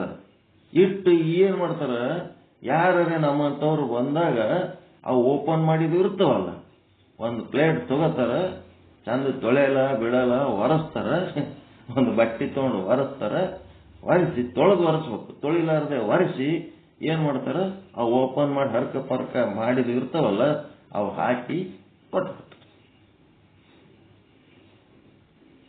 ಏನು ತಾವು ತಿನ್ಬೇಕಾದ್ರ ಅದು ಓಲ್ಡ್ ಸ್ಟಾಕ್ ಆಗ್ಯದ, ಸ್ಮೆಲ್ ಆಗ್ಯದ ಅಂತಂತಾರ. ಮಂದಿ ಕೊಡೋವು ಇಂಥವ್ ಕೊಡ್ಲಕತ್ತ. ಇನ್ನೊಬ್ರು ಯಾರ ಮನೆಗೆ ಬಂದವ್ರಿಗೆ ಅಂಥವ್ ಕೊಟ್ಟು ಬಿಡ್ತಾರ. ಹಿಂಗಾಗಿ ಆ ಪರ್ಸನಾಲಿಟಿಗಳು ಎಂಥವ್ ಅದಾವ, ಅವ್ರು ಎಂಥ ಮಂದಿ ಅದಾರ. ಮನಿಗೊಳದಾಗ ನೀರು ಸಹಿತ ಕುಡಿಯೋದ್ರಾಗ ತಾವು ಚಲೋ ಫಿಲ್ಟರ್ ನೀರು ತಂದು ಕುಡಿತಿರ್ತಾರ. ಬೇರೆ ಯಾರು ಬಂದ್ರೆ ಕೊಡದ ನೀರು ಹಾಕಿ ಕೊಟ್ಟು ಬಿಡ್ತಾರ. ಎಲ್ಲ ಬಹಳ ವಿಚಿತ್ರ ಜನ ಇರ್ತಾರ. ಅದಕ್ಕೆ ಅವ್ರು ಹೆಂಗ್ಯಾಕ್ ಮಾಡಲಕ್ಕ, ನಮ್ಮ ಆರೋಗ್ಯ ಕಾಯ್ಕೊಳ್ಳೋದು ನಮ್ಮ ಕೌಶಲ್ಯ. ಇತರರು ಏನ್ ಕೊಡ್ತಾರ ಏನ್ ಬಿಡ್ತಾರ, ಅವ್ರ ಸಂಸ್ಕಾರ, ಅವ್ರ ಸಂಸ್ಕೃತಿ, ಅವ್ರ ಅಪ್ಪ ಅಮ್ಮ ಎಂಥದ್ ಕಲಿಸಾರ ಅಂಥದ್ ಮಾಡ್ತಿರ್ತಾರ ಅವ್ರು. ಅದಕ್ಕೆ ನಾವು ಹುಷಾರಿರ್ಬೇಕು. ನಮ್ಮ ಆರೋಗ್ಯ ನಾವು ಚೆನ್ನಾಗಿ ಇಟ್ಕೋಬೇಕು. ಅದಕ್ಕೆ ತನ್ನ ಲಿಂಗಕ್ಕೆ ಬಾರದ ರುಚಿ ಜಂಗಮಕ್ಕೆ ಸಲ್ಲಿಸಿ ಕೈವಡ್ಡಿ ಪ್ರಸಾದವ ನಿಕ್ಕು ಎಂದರೆ ಅದು ಪ್ರಸಾದ ಆಗಂಗಿಲ್ಲ. ಯಾವುದು ನಿಮಗೇ ಬೇಡ ಆಗ್ಯದ ಅದನ್ನ ನೀವು ಗುರುಗಳಿಗೆ, ಜಂಗಮರಿಗೆ, ದೇವರಿಗೆ ನೈವೇದ್ಯ ಮಾಡ್ತೀನಿ ಅಂತಂದ್ರೆ ಅದು ಪ್ರಸಾದ ಅಲ್ಲ, ಸಿಂಗಿ ಕಾಳ ಕೂಟ ವಿಷ ಕಾಣಿರನ್ನ. ಅದು ನಿಮಗೆ ಪ್ರಸಾದ ಆಗಂಗಿಲ್ಲ, ಅದೇ ನಿಮಗ ವಿಷ ಆಗ್ತದ. ಅದರಿಂದ ನಿಮಗ ಒಳ್ಳೇದಾಗಂಗಿಲ್ಲ, ಆಶೀರ್ವಾದ ಆಗಂಗಿಲ್ಲ, ಅದು ಶಾಪ ಆಗ್ತದ. ಆ ಪ್ರಸಾದಕ್ಕೆ ಋತಿಗಳ ಎಂಬುವರು ಅದು ಋತವಲ್ಲ. ಋತಿಗಳು ಅಂತಂದ್ರೆ ಯಾರು ಸರಿಯಾಗಿ ಪದ್ಧತಿ ಪ್ರಕಾರ ನಡ್ಕೊಂಡು ಏನು ಮಾಡಬೇಕು, ಮಡಿಲಿಂತ ಅಡಿಗೆ ಮಾಡಿ ಯಾವ ರೀತಿ ಅದನ್ನ ಪದ್ಧತಿ ಪ್ರಕಾರ ಮಾಡ್ತಾರಲ್ಲ, ಆ ಸಿಸ್ಟಮ್ ಫಾಲೋ ಮಾಡಿದ್ರಾಗ ಆಚಾರಿಸ್ತರು ಏನ್ ಹೇಳ್ತಾರ, ಈ ರೀತಿ ಮಾಡೋದು ಅದು ಆಚಾರವಲ್ಲ, ಅದು ಋತ ಅಲ್ಲ, ಅದು ಆಚಾರವಲ್ಲ. ಹಂಗೇನಾರೇ ಮಾಡಿ ತಪ್ಪು ಮಾಡಿದರೆ ಏನಾಗ್ತದ, ಆ ಕರ್ಮ ಬಿಡದು. ಏನ್ ಮಾಡ್ತದ, ನಿಮಗೂ ಅಂತದೇ ಯಾರಿಗೋ ಬೇಡದ ಕೂಳು ನಿಮಗ ತಿನ್ನಂತ ಪರಿಸ್ಥಿತಿ ಬಾರ್ತದ. ನಿಮಗೂ ಅಂತದೇ ನೀಡ್ತಾರ, ನೀವು ಅಂತದೇ ಒಂದಿನ ತಿನ್ಬೇಕಾಗ್ತದ. ನೀವು ಎಂತ ಬೀಜ ಬಿತ್ತುತ್ತೀರಿ ಅದರದ ಫಲ ನಿಮಗೆ ಸಿಗುತ್ತದ. ಕರ್ಮ ಬಿಡದು, ಅದು ಪ್ರಸಾದವಲ್ಲ. ಕಿಲ್ಬಿಷವಯ್ಯ ಕೂಡಲ ಚನ್ನ ಸಂಗಮ. ಅದು ಕಿಲುಬು ಅಂತಿರಲ್ಲ, ಅದು ಕಿಲುಬದು, ಒಳ್ಳೇದಲ್ಲ. ಕಿಲುಬ ವಿಷ ಅದು ಹೊಟ್ಟೆಗೆ ಹೋಯ್ತಂದ್ರೆ ಹೊಟ್ಟಿಗೆ ಕೆಟ್ಟ ಹೋಗ್ಬಿಡ್ತದ. ಕೆಲವೊಂದ್ಸಾರಿ ಪ್ರಾಣನ ಹೋಗ್ಬಿಡ್ತದ, ಪಾಯ್ಸನ್ ಅದು. ಹಿಂಗೆಲ್ಲ ಆಗ್ತದ. ಹಿಂಗಾಗಿ ಪ್ರಸಾದದ ವಿಷಯದೊಳಗೆ ಬಹಳ ಹುಷಾರಾಗಿರ್ಬೇಕು, ಬಹಳ ಹುಷಾರಾಗಿರ್ಬೇಕು. ಯಾರಿಗಾರೆ ಮಾಡಿದ್ರಾಯ್ತು, ಯಾರಿಗಾರೆ ಮಾಡಿದ್ರಾಯ್ತು ಅಂಥೇಳಿ ಎಲ್ಲರ ಮನೆಗೆ ಒಂದು ಟ್ರಂಕ್ ಸೀರೆ ಅದಾವ. ಎದಕ್ಕಂದ್ರೆ ಯಾರು ಬಂದವರು ಹೋದವ್ರಿಗೆ ಮಾಡಿದ್ರೆ ಎಲ್ಲರ ಮನೆಯಾಗ ಒಂದಿಷ್ಟು ಪ್ಯಾಂಟ್ ಶರ್ಟ್ ಸೀರೆ ಇಟ್ಬಿಟ್ಟಾರ. ಗಂಡ ಹೆಂಡತಿ ಬಂದ್ರ ಅಂತಂದ್ರ ತಾವು ಹೊಲಿಸ್ಕೊಳ್ಳಂಗಿಲ್ಲ. ಅವು ಆ ಪ್ಯಾಂಟ್ ಶರ್ಟ್ಗಳು ಎಂದೂ ತಾವು ಹೊಲಿಸ್ಕೊಳ್ಳಲ್ಲ, ಅಂತ ಸೀರೆಗಳು ತಾವು ಎಂದೂ ತೊಟ್ಕೊಳ್ಳಂಗಿಲ್ಲ. ಅಂತ ಒಂದು ಟ್ರಂಕ್ ತುಂಬಿಸಿ ಇಟ್ಬಿಟ್ಟಾರ. ಯಾರು ಬಂದ್ರಂದ್ರೆ ಅದ್ರೊಳಗಿಂದ ಒಂದು ಸೆಟ್ ತೆಗೆದ್ರೇನು ಬರ್ರಿ ಕುಂಕುಮ ಚಾಯರಿ ಮಾಡಿಕೊಡ್ತೀವಿ, ನೀವು ಹೊಲಿಸ್ಕೊತೀರಿ ನೀವು? ಇಲ್ಲ, ನಾವು ಹೊಲಿಸ್ಕೊಳ್ಳೋದು, ನಿಮಗೆ ಕೊಡಕತ್ತೆ. ರೈಟ್. ಬಹಳ ಸೂಕ್ಷ್ಮದ ವಿಷಯ, ಬಹಳ ಸೂಕ್ಷ್ಮ. ತನಗೆಂಥವು ಬೇಕು, ತಾನೇನು ತೊಡಗುತ್ತಾನ, ತಾನೇನು ಊಟ ಮಾಡ್ತಾನ, ತಾನೇನು ಭೋಗಿಸ್ತಾನ, ಅದನ್ನೇ ಇನ್ನೊಬ್ಬರಿಗೆ ಕೊಡಬೇಕು. ಯಾವುದು ತನಗೆ ಅಯೋಗ್ಯ ಅನ್ನಿಸ್ತದ ಅದು ಇನ್ನೊಬ್ಬರಿಗೆ ಕೊಟ್ರಿ ಅಂತಂದ್ರೆ ಅದು ಆಶೀರ್ವಾದ ಆಗಲ್ಲ, ಶಾಪ ಆಗ್ತದ. ಅದು ಪ್ರಸಾದ ಆಗಲ್ಲ, ವಿಷಯ ಆಗ್ತದ ಅನ್ನೋಂಥ ಒಂದು ದೊಡ್ಡ ಅರ್ಥ ಈ ಒಂದು 2 ಸಾಲಿನ ವಚನದೊಳಗಾದ. ಈ ಅರ್ಥ ಇಲ್ಲಿಗೆ ಮುಗಿಯಂಗಿಲ್ಲ. ಈ ಅರ್ಥದ ಒಂದು ವಿಚಾರ ನಾಳೆ ಮತ್ತೆ ಮುಂದುವರಿತದ. ಅಕ್ಕ ಮಹಾದೇವಿ ವಚನಗಳ ಮೂಲಕ ಬಸವಣ್ಣವರ ವಚನಗಳನ್ನ ಇದರೊಳಗೆ ರೆಫರೆನ್ಸ್ ತಗೊಂಡು ನಾಳೆ ಹೇಳೋರದೀವಿ. ಪ್ರಸಾದ ತತ್ವ ಬಹಳ ಸೂಕ್ಷ್ಮ ಅದ, ಬಹಳ ಎಚ್ಚರಿಕೆಯಿಂದ. ಅದು ಬೆಂಕಿ ಇದ್ದಂಗೆ. ಬೆಂಕಿ ಜೊತೆಗೆ ಸಹವಾಸ ಎಷ್ಟು ಹುಷಾರಾಗಿ ಮಾಡ್ತೀರಿ, ಅದೇ ರೀತಿ ಪ್ರಸಾದ ತತ್ವದ ವಿಷಯದಲ್ಲಿ ಕೇರ್ಫುಲ್ ಆಗಿ ಇರಬೇಕು.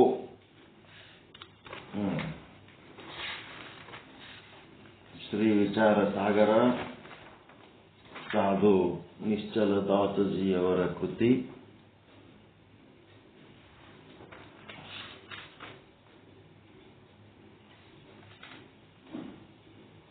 ಈಗ ಎಲ್ಲ ಹೇಳಿ ಹೇಳಿ ಹೇಳಿ ಹೇಳಿ ಈ 5ನೇ ತರಂಗದೊಳಗೆ ಏನೇನು ಹೇಳ್ತಾರ ಅಂತಂದ್ರೆ, ತತ್ವಜ್ಞಾನ ಎಲ್ಲ ಹೇಳಿ ನಿಮಗೆ ಯಾವಾಗ ನೆನಪಿರ್ತದೋ ಯಾವಾಗ ನೆನಪಿರಲ್ಲೋ, ಆದರೆ ನೀವು ಹ್ಯಾಂಗಿರಬೇಕು, ನಿಮ್ಮ ಒಳಗಿನ ವಿಚಾರ ಹೆಂಗಿರಬೇಕು, ನೀವು ಹೆಂಗಿರ್ಬೇಕಂತ ಹೇಳ್ತದ ವಿಚಾರ ಸಾಗರ.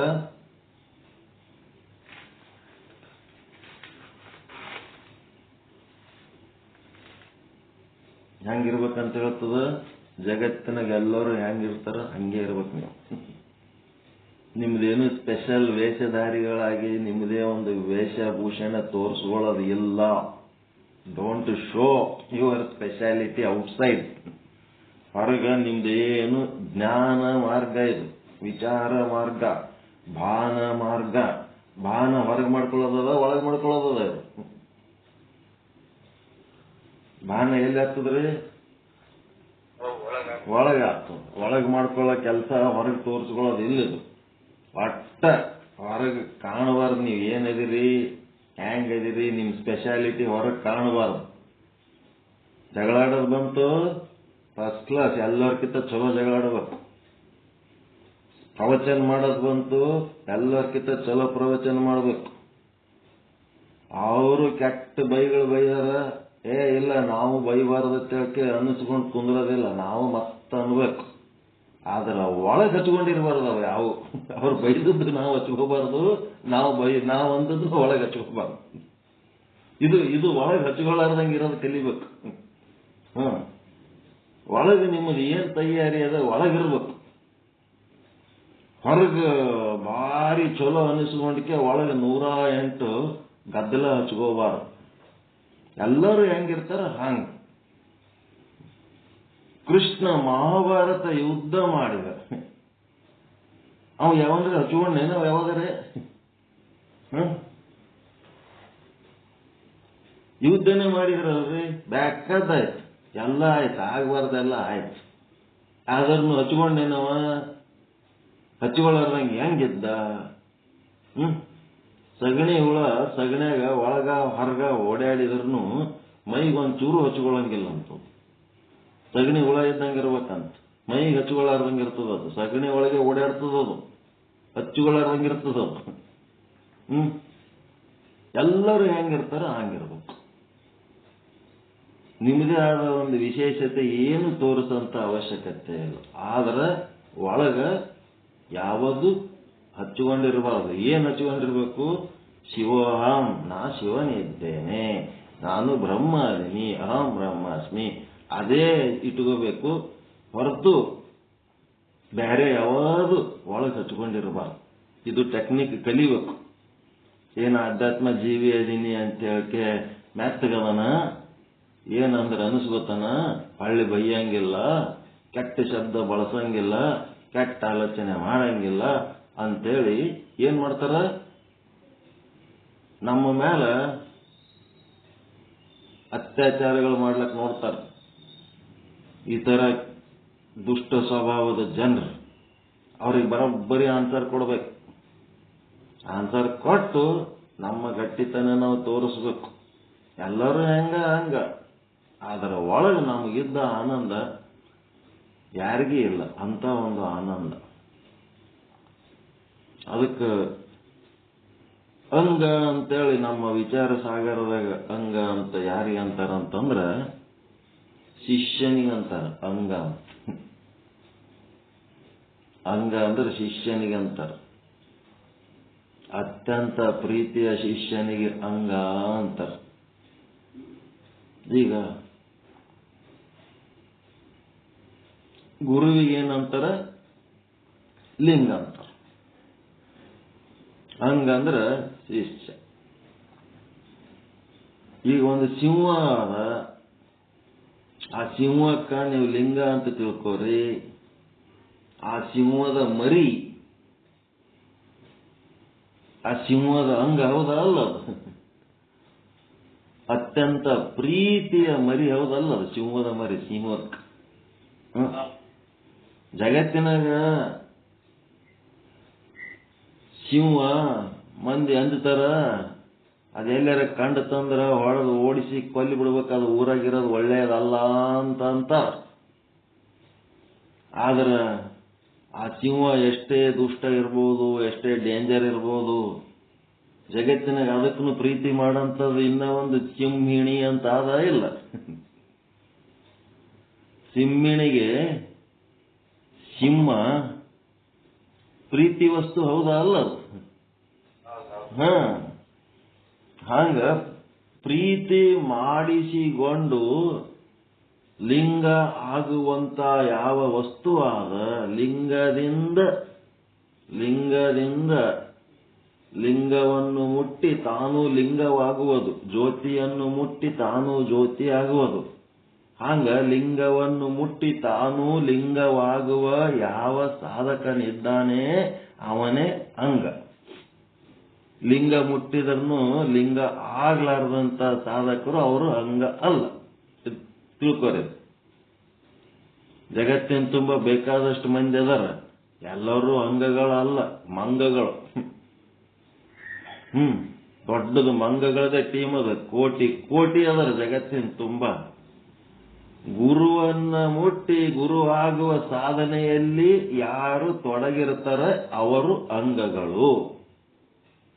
ತನ್ನನ್ನು ಮುಟ್ಟಿ ತನ್ನಂತೆ ಆಗುವ ವಸ್ತುಗಳಿಗಾಗಿ ಆತ ಹಗಲಿರುಳು ಯಾವನು ಶ್ರಮಿಸ್ತಾನ ಅವನು ಲಿಂಗ.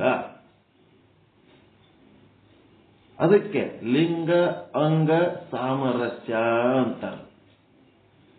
ಲಿಂಗಾಂಗ ಸಾಮರಸ್ಯ ಅಂತಂದ್ರ ಆ ಅಂಗ ತನ್ನಲ್ಲಿರುವ ಕಿಂಚಿತತೆಗಳನ್ನ, ಕಿಂಚಿತ್ ಇಚ್ಛಾಶಕ್ತಿ, ಕಿಂಚಿತ್ ಕ್ರಿಯಾಶಕ್ತಿ, ಕಿಂಚಿತ್ ಜ್ಞಾನ ಶಕ್ತಿಗಳನ್ನ ಗುರುವಿನ ಸಾನ್ನಿಧ್ಯದಲ್ಲಿ ಶ್ರವಣ ಮನನ ನಿಧಿಧ್ಯಾಸನಗಳನ್ನು ಮಾಡಿ ನಿಷ್ಕಿಂಚಿತ್ ಇಚ್ಛಾಶಕ್ತಿ, ನಿಷ್ಕಿಂಚಿತ್ ಜ್ಞಾನಶಕ್ತಿ, ನಿಷ್ಕಿಂಚಿತ್ ಕ್ರಿಯಾಶಕ್ತಿಗಳನ್ನಾಗಿ ಪರಿವರ್ತನೆ ಮಾಡಿಕೊಂಡು ಆತ ಏನಾಗಬೇಕು? ಲಿಂಗ ಆಗ್ಬೇಕು. ಅಂಗ ಹೋಗಿ ಲಿಂಗ ಆದ್ರೆ ಆ ಲಿಂಗ ಅಂಗ ಸಾಮರಸ್ಯ ಅಂತ ಹೇಳ್ತಾರೆ. ತನ್ನತನವನ್ನ ಕಳ್ಕೊಂಡು ಸಮುದ್ರದೊಳಗೆ ನದಿ ಯಾವ ರೀತಿ ಎಷ್ಟೋ ನದಿಗಳು ಹೋಗಿ ಸಮುದ್ರಕ್ಕೆ ನೀರನ್ನ ಸುರಿತವ, ಆ ಸಮುದ್ರಕ್ಕೆ ಹೋಗಿ ಸೇರೋದ್ರಕ್ಕಿಂತ ಮೊದಲ ಆ ನದಿಗಳಿಗೆ ಬೇರೆ ಬೇರೆ ಹೆಸರಿರ್ತದೆ. ಸಮುದ್ರದೊಳಗೆ ಬೆರೆತ ಮೇಲೆ ಸಮುದ್ರದ ನೀರಿನೊಳಗ ಇದು ಗಂಗಾ ನದಿ ನೀರ, ಇದು ಬ್ರಹ್ಮಪುತ್ರ ನದಿ ನೀರ, ಇದು ಸರಸ್ವತಿ ನೀರ ಅಂತ ಹೇಳಕ್ಕೆ ಅದನ್ನು ಬೇರ್ಪಡಿಸ್ಲಿಕ್ಕೆ ಬರಲಾರ್ದಂಗ ಲಿಂಗಾಂಗ ಸಾಮರಸ್ಯ ಅಂದ್ರೇನು, ಆ ನದಿಗಳು ತಮ್ಮ ನಾಮರೂಪಗಳನ್ನು ಕಳ್ಕೊಂಡು ಸಮುದ್ರದ ಸ್ವರೂಪನೇ ತಾಳ್ತವ. ಅದೇ ರೀತಿ ಅಂಗಗಳು ಅನ್ನೋವು ಏನದವ, ಅವು ಲಿಂಗದೊಳಗ ಬೆರೆತು ತಮ್ಮ ನಾಮರೂಪಗಳನ್ನ ಕಳ್ಕೋತವ, ಅಸ್ತಿತ್ವವನ್ನ ಕಳ್ಕೊಂಡು ಲಿಂಗದ ಅಸ್ತಿತ್ವವೇ ತಮ್ಮ ಅಸ್ತಿತ್ವ ಮಾಡ್ಕೊಂಡಿರ್ತಾವಲ್ಲ, ಅಂತವಕ್ಕ ಅಂಗ ಅಂಗ ಅಂಗ ಅಂತ.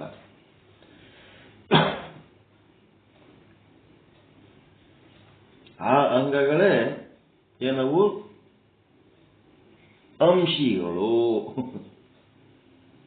ಆ ಅಂಗಗಳೇ ಅಂಶಿಗಳು, ಅಂಶಿಗಳ ಅಂಶಗಳು.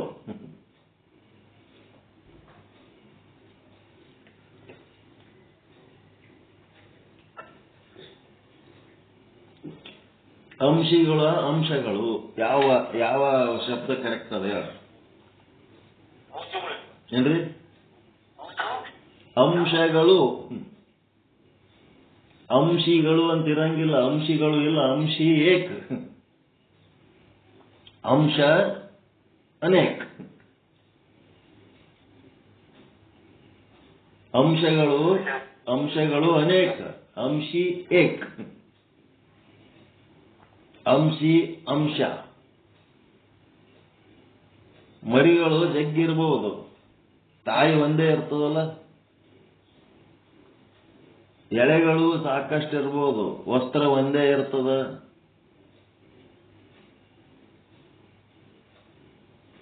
ಅಂತಃಕರಣದೊಳಗಿರುವಂತ ಅವಿದ್ಯೆಗಳು ಅನೇಕ. ಎಲ್ಲ ಅವಿದ್ಯೆಗಳಿಗೆ ಆಸರೆ ಆಗಿರುವಂತ ಮಾಯೆ ಒಂದೇ ಆದ ಇಲ್ಲ. ಮಾಯಾ ಏಕ್, ಅವಿದ್ಯೆ ಅನೇಕ. ಎಲ್ಲ ಅವಿದ್ಯೆಗಳು ಕೂಡಿ ಒಂದು ಮಾಯೆ ಆಯ್ತು. ಈಶ್ವರನಲ್ಲಿರುವ ಮಾಯೆ ಯಾವುದು? ಎಲ್ಲ 84 ಲಕ್ಷ ಜೀವರಾಶಿಗಳ ಅವಿದ್ಯೆಗಳ ಎಳೆಗಳು ಸೇರಿ ಈಶ್ವರನಲ್ಲಿ ಮಾಯೆ ಎನ್ನುವ ಒಂದು ವಸ್ತ್ರ ತಯಾರಾಗ್ತದೆ. ಆ ಅವಿದ್ಯೆಗಳು ಏನದವ, ಎಳೆಯ ಉಪಾಧಿಯಲ್ಲಿ ಅನೇಕದವು. ಅಜ್ಞಾನ ಒಂದೇ ಅವ, ಅವಿದ್ಯೆಗಳು ಅನೇಕದವ. ಅದಕ್ಕ ಏಕ ಇರೋದು ಯಾವುದು? ಅದಕ್ಕ ಅಂಶಿ ಅಂತಾರ. ಅನೇಕ ಇದ್ದದ್ದು ಅಂಶ ಅಂತಾರ. ಈ ಅಂಶ ಅಂಶಿ ವಿವೇಕದ ಬಗ್ಗೆ ನಿನ್ನೆ ಸಾಕಷ್ಟು ವಿಚಾರ ಮಾಡೀವಿ. ಏನಾರೇ ಡೌಟ್ ಇದ್ರೆ ಕೇಳಬಹುದು. ಇದರ ಮುಂದಿನ ಭಾಗಕ್ಕೆ ಹೋಗೋಣ. ಶ್ರೀ ವಿಚಾರ ಸಾಗರ ವಿಷಯಾಂಕ 247 ಸಾಧು ನಿಶ್ಚಲ್ ದಾಸ್ಜಿಯವರ ಕೃತಿ. ಈ 247ನೇ ವಿಷಯಾಂಕ ಏನದ? ಅಜ್ಞಾನವು ಒಂದೇ ಎಂಬ ಪಕ್ಷದಲ್ಲಿನ ಬಂಧ ಮತ್ತು ಮೋಕ್ಷದ ವ್ಯವಸ್ಥೆಗಳು ಶ್ರೇಷ್ಠವಾಗಿವೆ ಮತ್ತು ಸರ್ವ ಪ್ರಕ್ರಿಯೆಗಳೂ ಶ್ರೇಷ್ಠವಾಗಿವೆ. ಇದು ಒಂದು ಭಾಗ. ಇನ್ನ ಒಂದು ಭಾಗ ಅದ ಇದರೊಳಗ, ನಾಮ ಭೇದಗಳಿಂದ ಕೂಡಿದ ಮಾಯೆಯ ಸ್ವರೂಪದ ನಿರೂಪಣೆ ಅಂತ. ನಿನ್ನೆ ತನಕ ಅಂಶ ಅಂಶಿ ವಿವೇಕದ ಬಗ್ಗೆ ಹೇಳಿದ್ರು. ಆ ಒಂದು ವಾಚಸ್ಪತಿ ಮಿಶ್ರ ಈ ಅಂಶ ಅಂಶಿ ವಿವೇಕ ಹೀನನಾಗಿ ಅಜ್ಞಾನ ಅನ್ನೋದು ಒಂದೇ ಇತ್ತು ಅಂತಂದ್ರ, ಯಾರೇ ಒಬ್ಬರು ಜ್ಞಾನ ಮಾಡ್ಕೊಂಡ್ರೆ ಎಲ್ಲರಿಗೆ ಜ್ಞಾನ ಆಗ್ಬೇಕು, ಯಾರ್ದಾರ ಮನಿ ಒಳಗೆ ಬೆಳಕಾದ್ರೆ ಎಲ್ಲರ ಮನೆಯನ್ನು ಕತ್ತಲು ಹೋಗ್ಬೇಕು ಅಂತ ಅಂಶ ಅಂಶಿ ವಿವೇಕ ಇಲ್ಲದೆ ಎಲ್ಲಾನು ಒಂದೇ ಅನ್ನೋ ಅರ್ಥವನ್ನು ಅಪಾರ್ಥ ಮಾಡಿಕೊಂಡಿದ್ದಕ್ಕೆ ಅವನ ವಾದಗಳು ಬಿದ್ದು ಹೋಗ್ಬಿಡ್ತು. ಅಂಶ ಎಲ್ಲರ ಮನೆ ಒಳಗೆ ಹೊತ್ತು ಮುಣಗಿದ ಮೇಲೆ ಆಗುವ ಕತ್ತಲೆ ಒಂದೇ. ಅದು ಯಾವ ಅರ್ಥದಲ್ಲಿ? ಅಂಶಿ ಅರ್ಥದಲ್ಲಿ. ಆದ್ರೆ ಯಾರು ಬೆಳಕು ಮಾಡ್ಕೊತಾರ ಅವ್ರ ಮನೆ ಒಳಗಿನ ಕತ್ತಲು ಮಾತ್ರ ಹೋಗಿ ಬೆಳಕಾಗ್ತದ. ಅದು ಯಾವ ಅರ್ಥದಲ್ಲಿ? ಅಂಶದ ಅರ್ಥದಲ್ಲಿ. ಹಂಗ ಇಡೀ ವಿಶ್ವದ 84 ಲಕ್ಷ ಜೀವರಾಶಿಗಳಲ್ಲಿರುವ ಅಜ್ಞಾನ ಒಂದೇ. ಯಾವ ಅರ್ಥದಲ್ಲಿ? ಅಂಶಿ ಅರ್ಥದಲ್ಲಿ. ಯಾರು ಗುರುವಿನ ಬಳಿ ಹೋಗಿ ಶ್ರವಣ ಮನನ ನಿಧಿಧ್ಯಾಸನ ಮಾಡಿಕೊಂಡು ಸಾಧನೆ ಮಾಡಿ ಯಾರು ಮೋಕ್ಷ ಹೊಂದುತ್ತಾರ, ಅವರೊಬ್ಬರೇ ಮೋಕ್ಷ ಹೊಂದುತ್ತಾರ, ಇನ್ನೊಬ್ಬರಿಗೆ ಅದು ಉಪಯೋಗ ಇಲ್ಲ. ಇದ್ಯಾವುದು? ಅಂಶದ ಅರ್ಥದಲ್ಲಿ. ಅಂಶ ಅಂಶಿ ವಿವೇಕ ಅಂತ ತಿಳ್ಕೊಂಡು, ಅಂಶ ಅಂಶಿ ವಿವೇಕ ಇರಲಿಲ್ಲ ಅಂತಂದ್ರೆ ಅಪಾರ್ಥ ಆಗ್ತದ. ಅದಕ್ಕೆ ಈ ರೀತಿ ಹೇಳಿ ಇದರ ಮುಂದಿನ ಭಾಗ ಏನ್ ಹೇಳ್ತಾರಂತಂದ್ರೆ,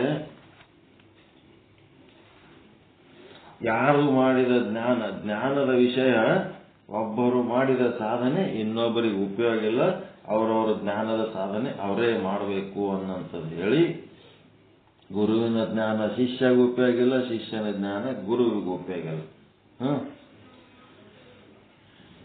ಟಿಪ್ಪಣಿ 293 ವಿಚಾರ ಸಾಗರದೊಳಗ ಟಿಪ್ಪಣಿ 293 ಈ ಒಂದು 5-247-154ನೇ ಕಬಿತ್ತದ ಅರ್ಥವನ್ನೇ ಮುಂದುವರಿಸಿಕೊಂಡು ಹೋಗ್ತಾ ಇದ್ದಾರೆ. ನೈಷ್ಕರ್ಮ ಸಿದ್ಧಿಕಾರರ ವಚನ. ನೈಷ್ಕರ್ಮ ಸಿದ್ಧಿ ಅಂತ ಅದೊಂದು ಬುಕ್ ಅದ. ಅಲ್ಲಿ ಯಯಾ ಭವೇತ್ ತ್ವಂ ಸಾಂ ಯುತ್ಪತ್ತಿ ಪ್ರತ್ಯಗಾತ್ಮಾನಿ ಸೈವ ಪ್ರಕ್ರಿಯೇಹ ಸಾಧ್ವಿ ಸಾ ಚ ವ್ಯವಸ್ಥಿತಿ ಅಂತ. ಏನಿದರ ಅರ್ಥ ಅಂತಂದ್ರೆ, ಪುರುಷರಿಗೆ ಯಾವ ಯಾವ ಪ್ರಕ್ರಿಯೆಗಳಿಂದ ಪ್ರತ್ಯೇಗಾತ್ಮನ ಬಗ್ಗೆ ಜ್ಞಾನವಾಗುವುದೋ ಅವರಿಗೆ ಅದೇ ಅದೇ ಪ್ರಕ್ರಿಯೆಗಳು ಶ್ರೇಷ್ಠವಾಗಿರುತ್ತವೆ ಮತ್ತು ವೇದಾಂತ ಸಿದ್ಧಾಂತದಲ್ಲಿ ಅದೇ ಪ್ರಕಾರ ವ್ಯವಸ್ಥೆ ಇರುತ್ತದೆ. ಎಲ್ಲರಿಗೂ ಒಂದೇ ರೀತಿ, ಎಲ್ಲರಿಗೂ ಒಂದೇ ರೀತಿ ಇದು ಹಿಂಗೆ ಆಗ್ಬೇಕಂತೇಳಿ ಮೂಗಿನ ನೇರಕ್ಕೆ ಇಲ್ಲದು ವೇದಾಂತ ಸಿದ್ಧಾಂತ. ಯಾರ್ಯಾರಿಗೆ ಹೆಂಗದ ನೋಡ್ರಿ, ಪುರುಷರಿಗೆ ಯಾವ ಯಾವ ಪ್ರಕ್ರಿಯೆಗಳಿಂದ ಪ್ರತ್ಯೇಗಾತ್ಮನ ಜ್ಞಾನವಾಗುವುದು, ಒಬ್ಬೊಬ್ಬರಿಗೆ ಒಂದೊಂದು ರೀತಿಯಲ್ಲಿ ಅಂತ ಆಗ್ತದ. ಭಕ್ತಿ, ಜ್ಞಾನ, ವೈರಾಗ್ಯ, ಮತ್ತಿನ್ನೇನದಪ್ಪ ಅಂತಂದ್ರೆ ಕರ್ಮ, ನಾನಾ ರೀತಿ ಯೋಗ ಪದ್ಧತಿಗಳು ಏನೇನೋ ಅದಾವ. ಆ ಎಲ್ಲಾ ಪದ್ಧತಿಗಳಲ್ಲಿ ಎಲ್ಲರಿಗೂ ಒಂದೇ ರೀತಿಲಿಂತ ಆಗ್ಬೇಕಂತೇನಿಲ್ಲ. ಯಾರ್ಯಾರಿಗೆ ಹೆಂಗ ಏನೇನು ವ್ಯವಸ್ಥೆಲಿಂತ ಆಗ್ತದೋ ಅವ್ರವ್ರಿಗೆ ಅವರ ಪ್ರಕ್ರಿಯೆಗಳು ಅವರಿಗೆ ಶ್ರೇಷ್ಠ. ನಮ್ಗ ಇದು ಚಲೋ ಅನ್ಸದ, ನಾವು ಇದು ಮಾಡ್ಲಕತ್ತೀವಿ. ಇನ್ನೊಬ್ರು ಇನ್ನೊಂದು ಮಾಡತ್ತಾರ, ಅವ್ರಿಗೆ ಅದು ಚಲೋ ಅನಿಸ್ತಿರ್ತದ, ಅದು ಮಾಡ್ತಿರ್ತಾರ. ಅದು ಕೆಟ್ಟ, ಇದು ಚಲೋ, ಅದು ಶ್ರೇಷ್ಠ, ಇದು ಕನಿಷ್ಠ ಅನ್ನೋ ಭಾವನೆ ತಾಳಬಾರ್ದು ಅನ್ನೋದಕ್ಕೆ ಇದು ಹೇಳಕತ್ತಾರ. ವೇದಾಂತ ಸಿದ್ಧಾಂತದೊಳಗೆ ಅದೇ ರೀತಿ ಪದ್ಧತಿ ಆದ. ಈಗ ಒಬ್ಬರು ಶ್ರೀಶೈಲಕ್ಕೆ ನಡ್ಕೋತ ಹೋಗಿ ಅವರು ಅದ್ರ ಮೂಲಕನೇ ಅವ್ರು ಮೋಕ್ಷ ಹೊಂದಬೇಕಂತ ಅಂತಿರ್ತಾರಂತಂದ್ರೆ ಅವ್ರಿಗೆ ಅದರಿಂದ ಸಾಧ್ಯ. ಸಿದ್ದರಾಮೇಶ್ವರರು ಮಲ್ಲಯ್ಯನ ಉಡುಪಿಕೋತ ಹೋಗಿ ಪಡ್ಕೊಂಡ್ರೇ ಇಲ್ಲ ಮಲ್ಲಿಕಾರ್ಜುನಗ. ಅವ್ರು ಯಾವಾಗ ಹೋಗಿ ಮಾಡ್ಕೊಂಡಾರ, ಒಬ್ರು ಎಕ್ಸಾಂಪಲ್ ಅದ, ಉದಾಹರಣೆ ಅದ. ಅದೇ ರೀತಿ ನಮಗೂ ಒಂದು ಸಿದ್ದರಾಮೇಶ್ವರರ ಒಂದು ಆದರ್ಶ ಇಟ್ಕೊಂಡು ನಾವು ಕೂಡ ಹೋದ್ರೆ ನಮಗೂ ಮಲ್ಲಯ್ಯ ಸಿಗ್ತಾನ. ಯಾವುದೋ ಒಂದು ಮೊದಲಿನವ್ರು ಮಾಡಿದ್ದೆ ಇವ್ರು ಮಾಡ್ತಿರ್ತಾರೆ. ಯಾವ ಪದ್ಧತಿಗಳು ಫಾಲೋ ಮಾಡಿದ್ರೆ ಆಗ್ತದ, ಯಾವ ಮಾಡಿದ್ರೆ ಆಗಂಗಿಲ್ಲ ಅಂತಲ್ಲ, ಅವರವರ ಗುಣ ಸ್ವಭಾವಗಳಿಗೆ ಅವ್ರಿಗೆ ಬಿಟ್ಟದ್ದು. ಅದಕ್ಕೆ ಅವರವರ ಪದ್ಧತಿಗಳು, ಅವರವರ ಶ್ರದ್ಧೆಗಳು ಅವರಿಗೆ ಶ್ರೇಷ್ಠ. ನಾವೇನ್ ಮಾಡ್ಬೇಕು, ಆ ಶ್ರದ್ಧೆಗೆ ಹೊಡೆತ ಹಾಕಬಾರದು. ನಾವು ಅವರು ಯಾವ ಶ್ರದ್ಧೆಯನ್ನ ಪಾಲಿಸ್ಕೊಂಡು ಹೋಗ್ಲಕತ್ತಾರ ಆ ಶ್ರದ್ಧೆಗೆ ಈ ಬಸವಣ್ಣನ ಮಂದಿ ಏನ್ ಮಾಡ್ತಾರ, ಅಂಧಶ್ರದ್ಧೆ ಅಂತೇಳಕ್ಕೆ ಎಲ್ಲದಕ್ಕೂ ಟೀಕೆ ಮಾಡ್ಕೊತ ಹೋಗ್ತಿರ್ತಾರ. ಅದು ಸರಿಯಲ್ಲ. ತಮ್ಮದೇನದ ತಾವು ಹೇಳೋದ್ ಬಿಟ್ಟು ಇನ್ನೊಬ್ಬರದಾಗ ಟೀಕೆ ಮಾಡಿ ಇನ್ನೊಬ್ಬರ ವಿಚಾರನೆ ಬಹಳ ಮೂಢತನದಲ್ಲದರ. ಶ್ರೀಶೈಲಕ್ಕೆ ನಡ್ಕೋತ ಹೋಗೋರ ಬಗ್ಗೆನೇ ಒಂದು ಅರ್ಧ ತಾಸು ಪ್ರವಚನ ಮಾಡ್ಯಾನೊಬ್ಬ ಪುಣ್ಯಾತ್ಮ ನಿನ್ನೆ. ಅದು ಏನು ಅವನಿಗೇನು ಸುಖ ಸಿಗ್ಲಕತ್ತದ, ಇವನಿಗೇನು ಗೊತ್ತು, ಕೂತ್ ಮಾತಾಡವನಿಗೆ. ಲಿಂಗದ ಮುಂದೆ ಕೂತವನಿಗೆ ಹೋಗಿ ಕಲ್ಲಿನ ಮುಂದೆ ಕೂತಾನ ಅಂತ ಮಾತಾಡೋದೇನು ಗಂಟು ಹೋಗ್ತದ. ಲಿಂಗದ ಮುಂದೆ ಕೂತು ಕಲ್ಲಿನ ಮುಂದೆ ಕೂತಾವ, ಅಲ್ಲಿ ಏನ್ ಕಾಣ್ಲಕತ್ತಾನ ಇವನಿಗೇನ್ ಕಾಣ್ತವ, ಅವನೇನ್ ಅನುಭವಿಸ್ಲಕತ್ತಾನ ಇವನಿಗೇನ್ ಗೊತ್ತಾಗ್ತವ. ಯಾವ ಯಾವ ಪ್ರಕ್ರಿಯೆಗಳಿಂದ ಯಾರ್ಯಾರಿಗೆ ಒಳಗ ಏನೇನ್ ಅನುಭವ ಆಗ್ಲಕತ್ತದ ಅದು ಅವರಿಗೆ ಗೊತ್ತು. ಅವ್ರಿಗದು ಸುಖ ಆಗ್ಲಕತ್ತದತ್ತೆ ಅದು ಮಾಡ್ತಿರ್ತಾರ. ಸುಮ್ನೆ ಮಾಡ್ತಾರೆ ಅಂದ್ರೆ ಯಾರೇ ಜಪ ಮಾಡೋರು ಸುಮ್ಮನೆ ಜಗ್ಗಿ ಜಪ ಮಾಡೋದು, ತಪಸ್ ಮಾಡೋರು ಜಗ್ಗಿ ತಪಸ್ ಮಾಡ್ತಾರ, ಪೂಜಾ ಮಾಡೋರು ಪೂಜಾ ಮಾಡ್ತಾರ, ಮತ್ತಿನ್ನೇನೇನೋ ಆಚಾರ ವಿಚಾರಗಳು ಮಾಡ್ತಿರ್ತಾರಲ್ಲ. ಅದರಿಂದ ಅವ್ರಿಗೇನ್ ಅನುಭವ ಆಗ್ಲಕತ್ತದ ಅದು ಇನ್ನೊಬ್ರು ಕೂತು ಮಾತಾಡೋರಿಗೆ ಏನ್ ಅರ್ಥ ಆಗ್ತದ. ಮಾತಾಡ್ತಾರ ಹಂಗೆ, ಅವ್ರು ಮಾತಾಡ್ತಾರ ಅಂತ ಹೇಳಕ್ಕೆ ನಮ್ಮ ಶ್ರದ್ಧೆ ಬಿಡ್ಬೇಕಾ? ಅರ್ಧಕ್ಕರ್ಧ ನಮ್ಮ ಜೀವನ ಎದ್ರಾಗ ಹೋಗ್ತದಂತಂದ್ರ ಮಂದಿ ಯಾರೇ ಏನಾರ ಅಂತಾರ ಏನು, ಮಂದಿ ಏನಾರ ಅಂತಾರ ಏನು, ಅದ್ರ ಸಲುವಾಗಿ ನಮ್ದು ಅರ್ಧ ಜನ್ಮ ಹಾಳು ಮಾಡ್ಕೋತೀವಿ. ಯಾರೇ ಏನ್ಯಾಕೆ ಅನ್ಲಕ್ಕ ನಮಗೆ ಯಾವ್ದರಿಂದ ಚಲೋದಾಗ್ಲಕತ್ತದ, ಯಾವುದು ಸಾರ್ಥಕ ಅನ್ನಿಸ್ತದ, ಯಾವುದು ಹಿತ ಅನ್ನಿಸ್ತದ, ಯಾವುದು ಸರಳ ಅನ್ನಿಸ್ತದ ಆ ಸಾಧನೆ ನಾವು ಮಾಡ್ಕೊಂಡು ಹೋಗ್ಬೇಕು. ಅದಕ್ಕೆ ಆ ವಾಕ್ಯ ಎಷ್ಟು ಚಂದದ ಅಂತಂದ್ರ, ಪುರುಷರಿಗೆ ಅಂದ್ರ ಜೀವಿಗಳಿಗೆ, ಯಾರಿಗೆ ಪುರ ಅಂದ್ರೆ ಶರೀರ, ಈ ಶರೀರದಾಗ ಇರುವಂತವ್ರು ಪುರುಷರು.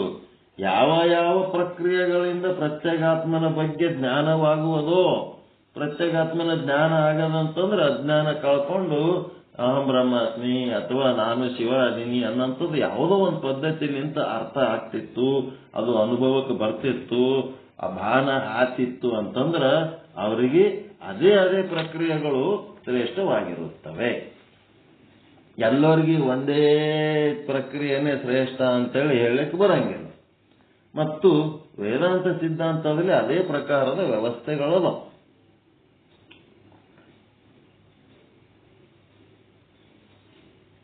ಶುದ್ಧ ಬ್ರಹ್ಮನ ಆಶ್ರಿತವಾದ ಯಾವ ಅಜ್ಞಾನ ಮಾಯೆ ಇರುವುದೋ ಅದಕ್ಕೆ ಅವಿದ್ಯೆಯಂತಲೂ ಮತ್ತು ಅಜ್ಞಾನವೆಂತಲೂ ಕರೆಯುತ್ತಾರೆ.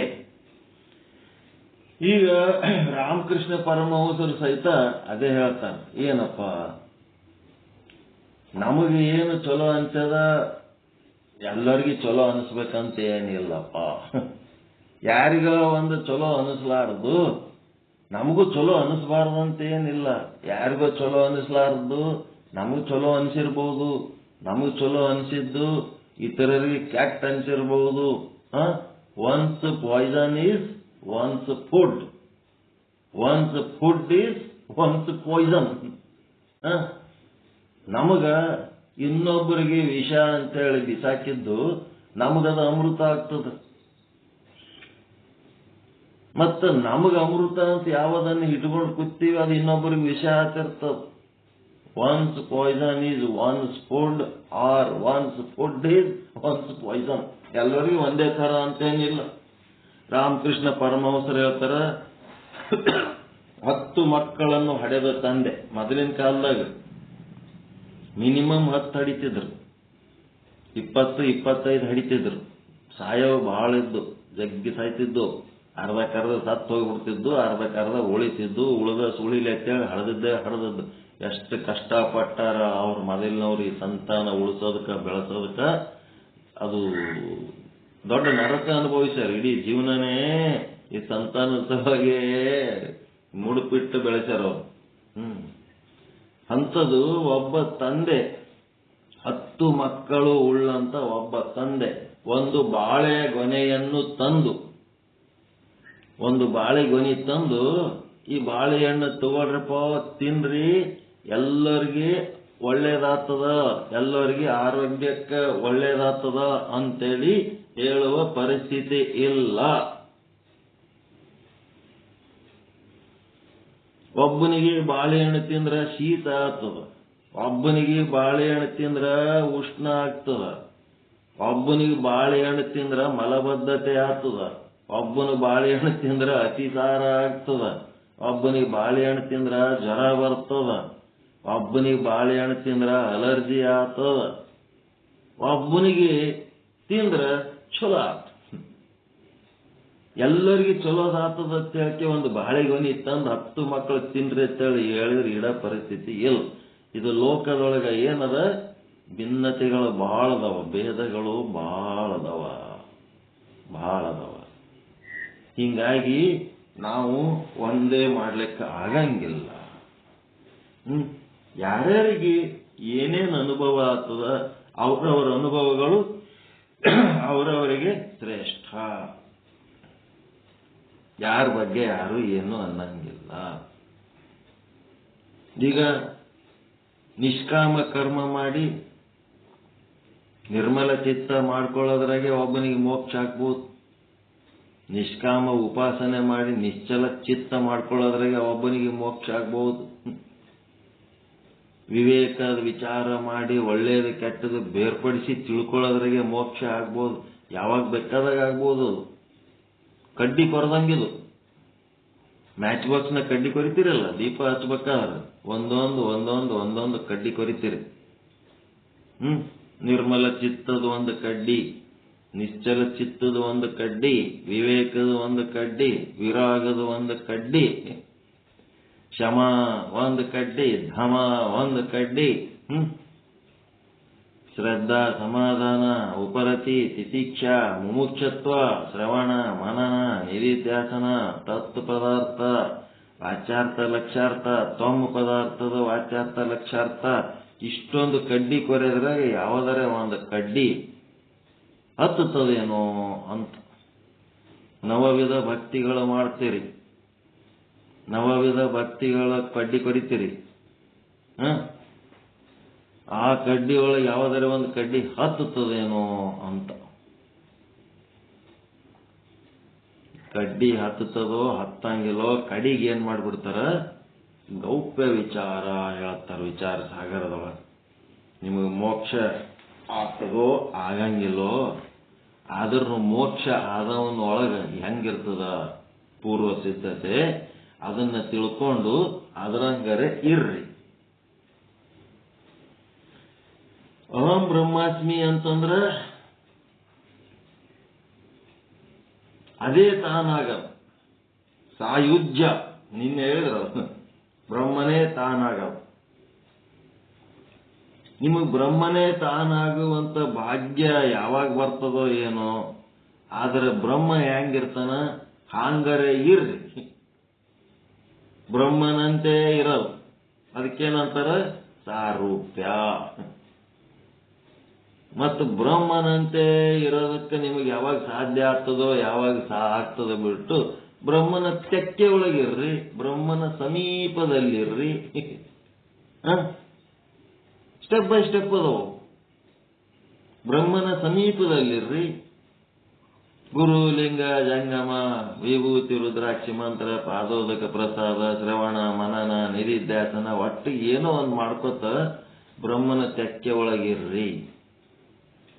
ಬ್ರಹ್ಮನ ತೆಕ್ಕೆ ಒಳಗಿರ್ಲಕ್ಕ ನಿಮಗೆ ಯಾವಾಗ ಸಾಧ್ಯ ಆಗ್ತದೋ ಇಲ್ಲೋ ಅಟ್ಲೀಸ್ಟ್ ಬ್ರಹ್ಮ ಲೋಕದಾಗರೆ ಇರ್ರಿ. ನಿಮ್ಮ ಲೋಕದಲ್ಲಿ ಇರೋದ್ರ ಬದಲಿ ಬ್ರಹ್ಮನ ಲೋಕದಾಗರೆ ಇರ್ರಿ. ಸಾಲೋಕ್ಯವಾದರೆ ಇರ್ರಿ. ತಿಳಿಲಿ ಬಿಡ್ಲಿ ಸಜ್ಜನರ ಸಂಘದಾಗ ಇರ್ರಿ. ಯಾವುದು ನಮ್ಮನ್ನು ಬಿಟ್ಟಿಲ್ಲ. ಎಲ್ಲ ಓಸು ಮೋಕ್ಷಗಳು ನಮ್ಮವೇ, ಕೆಟ್ಟ ಅಂತ ಯಾವೂ ಇಲ್ಲ. ತಿಳಿದೇ ಇರ್ಲಿ ನಮ್ಮ ಸಂಗಟ ಒಂದಿಷ್ಟು ಮಂದಿ ಅದಾರಲ್ರಿ, ಅವ್ರ ಸಾಲೋಕ್ಯ ಪದವಿ ಅವ್ರದ್ದು. ಸಾಲೋಕ್ಯ ಮೋಕ್ಷ. ಹೊರಗೆ ಹಾಕಿದ್ರೆ ಜೀವನದಂಗ ಆಗ್ತದವ್ರಿಗೆ ಮತ್ತೆ ಬರ್ತಾರೆ. ಯಾಕಂದ್ರೆ ಸಾಲೋಕ್ಯ ಮೋಕ್ಷದ ಸುಖ ಅವ್ರಿಗೆ ಹಾಗೆ ಇವ್ರ ಜೊತೆಗೆ ಇದ್ರೆ ಚಲೋ ಆತ. ನಮ್ಮಂತ 1000 ಸತ್ಸಂಗ ದಿನ ಮುಂಜಾನೆ ನಡೀತಾವ, ಅವೆಲ್ಲ ಬಿಟ್ಟು ಇದ್ರಾಗೆ ಯಾಕೆ ಧಾವಿಸಿ ಬರ್ತಾರವರು? ಸಾಲೋಕ್ಯ ಇರ್ಬೇಕು. ನಿಮ್ ಸಂಗಟ ಇದ್ರೆ ನಮ್ಮ ಮನಸ್ಸಿಗೆ ಸಮಾಧಾನ ಆಗ್ತದೆ, ನಾವು ಇರ್ತೀವಿ. ನಮ್ಲಿಂತ ಅವ್ರಿಗೆ ಉಪಯೋಗ ಇಲ್ಲ, ಅವ್ರಲಿಂತ ನಮಗ್ ಉಪಯೋಗ ಇಲ್ಲ, ಆ ಪ್ರಶ್ನೆ ಬೇರೆ. ಆದ್ರೆ ಏನದ, ಇಲ್ಲಿ ಇದ್ರೆ ನಮಗೆ ಚಲೋ ಅನಿಸ್ತದೆ. ಎಲ್ಲಾ ಕಡೆಗಿಂತ ಇಲ್ಲಿದ್ರೆ ನಮಗೆ ಚಲೋ ಅನಿಸ್ತದ. ಇದು ಸಾಲೋಕ್ಯ ಪದವಿ. ಸಾಲೋಕ್ಯ ಪದವಿ ಜೊತೆಗೆ ಇನ್ನೊಂದಿಷ್ಟು ಮಂದಿ ಏನ್ ಮಾಡ್ಯಾರ, ಸಾಮೀಪ್ಯ ಪದವಿ. ಏನ್ ಹೇಳ್ತಾರ, ನಾವು ಒಂದಿಟ್ಟು ಮಾಡೋಣ, ಸಮೀಪಕ್ಕೆ ಹೋಗೋಣ ಅಂತೇಳಿ ಒಂದಿಷ್ಟು ಹೇಳೋದು ಕೇಳೋದು, ಮತ್ತೆ ರೆಗ್ಯುಲರ್ ಆಗಿ ಅಟೆಂಡ್ ಆಗೋದು, ಹೇಳೋದು ಕೇಳೋದು ಮಾಡೋರು. ಅವರು ಸಾರೂಪ್ಯ ಮತ್ತೆ ಸಾಮೀಪ್ಯ, ಆಮೇಲೆ ಸಾರೂಪ್ಯ ಅಂತಂದ್ರೆ ಇವ್ ಮೆಲುಕು ಅವೆಲ್ಲ ಏನೇನ್ ಮಾಡ್ತೀರ ಮಾಡ್ಕೋತ ಆ ರೂಪ ಅದರಂಗೆ ಅದೇ ಅಲ್ಲ, ಬ್ರಹ್ಮನ ಹಾಗೆ ನಾವು ಕೂಡ ಪ್ರಯತ್ನ ಮಾಡ್ಕೋತ ಬ್ರಹ್ಮನ ಹಾಗೆ ಸಾರೂಪ್ಯ. ಆಮೇಲೆ ಮುಂದದು ಸಾಯುಜ್ಯ ತಾನೇ ಆಗ್ತದೆ. ಇಷ್ಟೆಲ್ಲ ಮಾಡಿದ್ಮೇಲೆ ಅದು ಆಗ್ಲಾರ್ದಂಗೆ ಇರ್ತದೇನು, ಅದು ಹಾಗೆ ಆಗ್ತದೆ. ಸಾಯುಜ್ಯ ತಾನೇ ಆಗ್ತದೆ, ಅದೇನ್ ಮಾಡೋದು ಬೇಕಾಗಿಲ್ಲ. ಸಾಮೀಪ್ಯ ಮತ್ತೆ ಸಾಲೋಕ್ಯ ಸಾರೂಪ್ಯ ಇವು ಮೂರು ರೆಗ್ಯುಲರ್ ಆಗಿ ಮಾಡ್ಕೋತಿದ್ರೆ ಸಾಯುಜ್ಯ ತಾನೇ ಆಗ್ತದೆ. ಸಾಯುಜ್ಯ ಮಾಡೋದಕ್ಕೆ ಏನು ನಮ್ದೇನ್ ಪ್ರಯತ್ನ ಇಲ್ಲ, ಆ ದಾರಿ ಒಳಗಿದ್ರೆ ತಾನೇ ಆಗ್ತದೆ. ಅದಕ್ಕೆ ಇಲ್ಲಿ ಶುದ್ಧ ಬ್ರಹ್ಮದ ಆಶ್ರಿತವಾದ ಯಾವ ಅಜ್ಞಾನ ಮಾಯೆ ಇರುವುದೋ ಅದಕ್ಕೆ ಅವಿದ್ಯೆಯಂತಲೂ ಮತ್ತು ಅಜ್ಞಾನವೆಂತಲೂ ಕರೆಯುತ್ತಾರೆ. ಇದಂತೂ ಗೊತ್ತದ ನಿಮಗೆ. ಅಜ್ಞಾನ ಅಂದ್ರೂ ಅದೇ, ಅವಿದ್ಯೆ ಅಂದ್ರೂ ಅದೇ, ಮಾಯೆ ಅಂದ್ರೂ ಅದೇ ಅಂತ ಗೊತ್ತದ ಇಲ್ಲ? ಏನ್ ಬೇರೆ ಬೇರೆ ಅಂತದ? ಶುದ್ಧ ಬ್ರಹ್ಮದ ಆಶ್ರಿತದಲ್ಲಿ ಯಾವ ಅಜ್ಞಾನ ಮಾಯೆ ಇರುವುದೋ ಅದಕ್ಕೆ ಅವಿದ್ಯೆನೂ ಅಂತಾರೆ, ಅಜ್ಞಾನನೂ ಅಂತಾರೆ. ಇಲ್ಲಿ 3 ಶಬ್ದಗಳು ಕೊಟ್ಟ: ಮಾಯೆ, ಅವಿದ್ಯೆ, ಅಜ್ಞಾನ.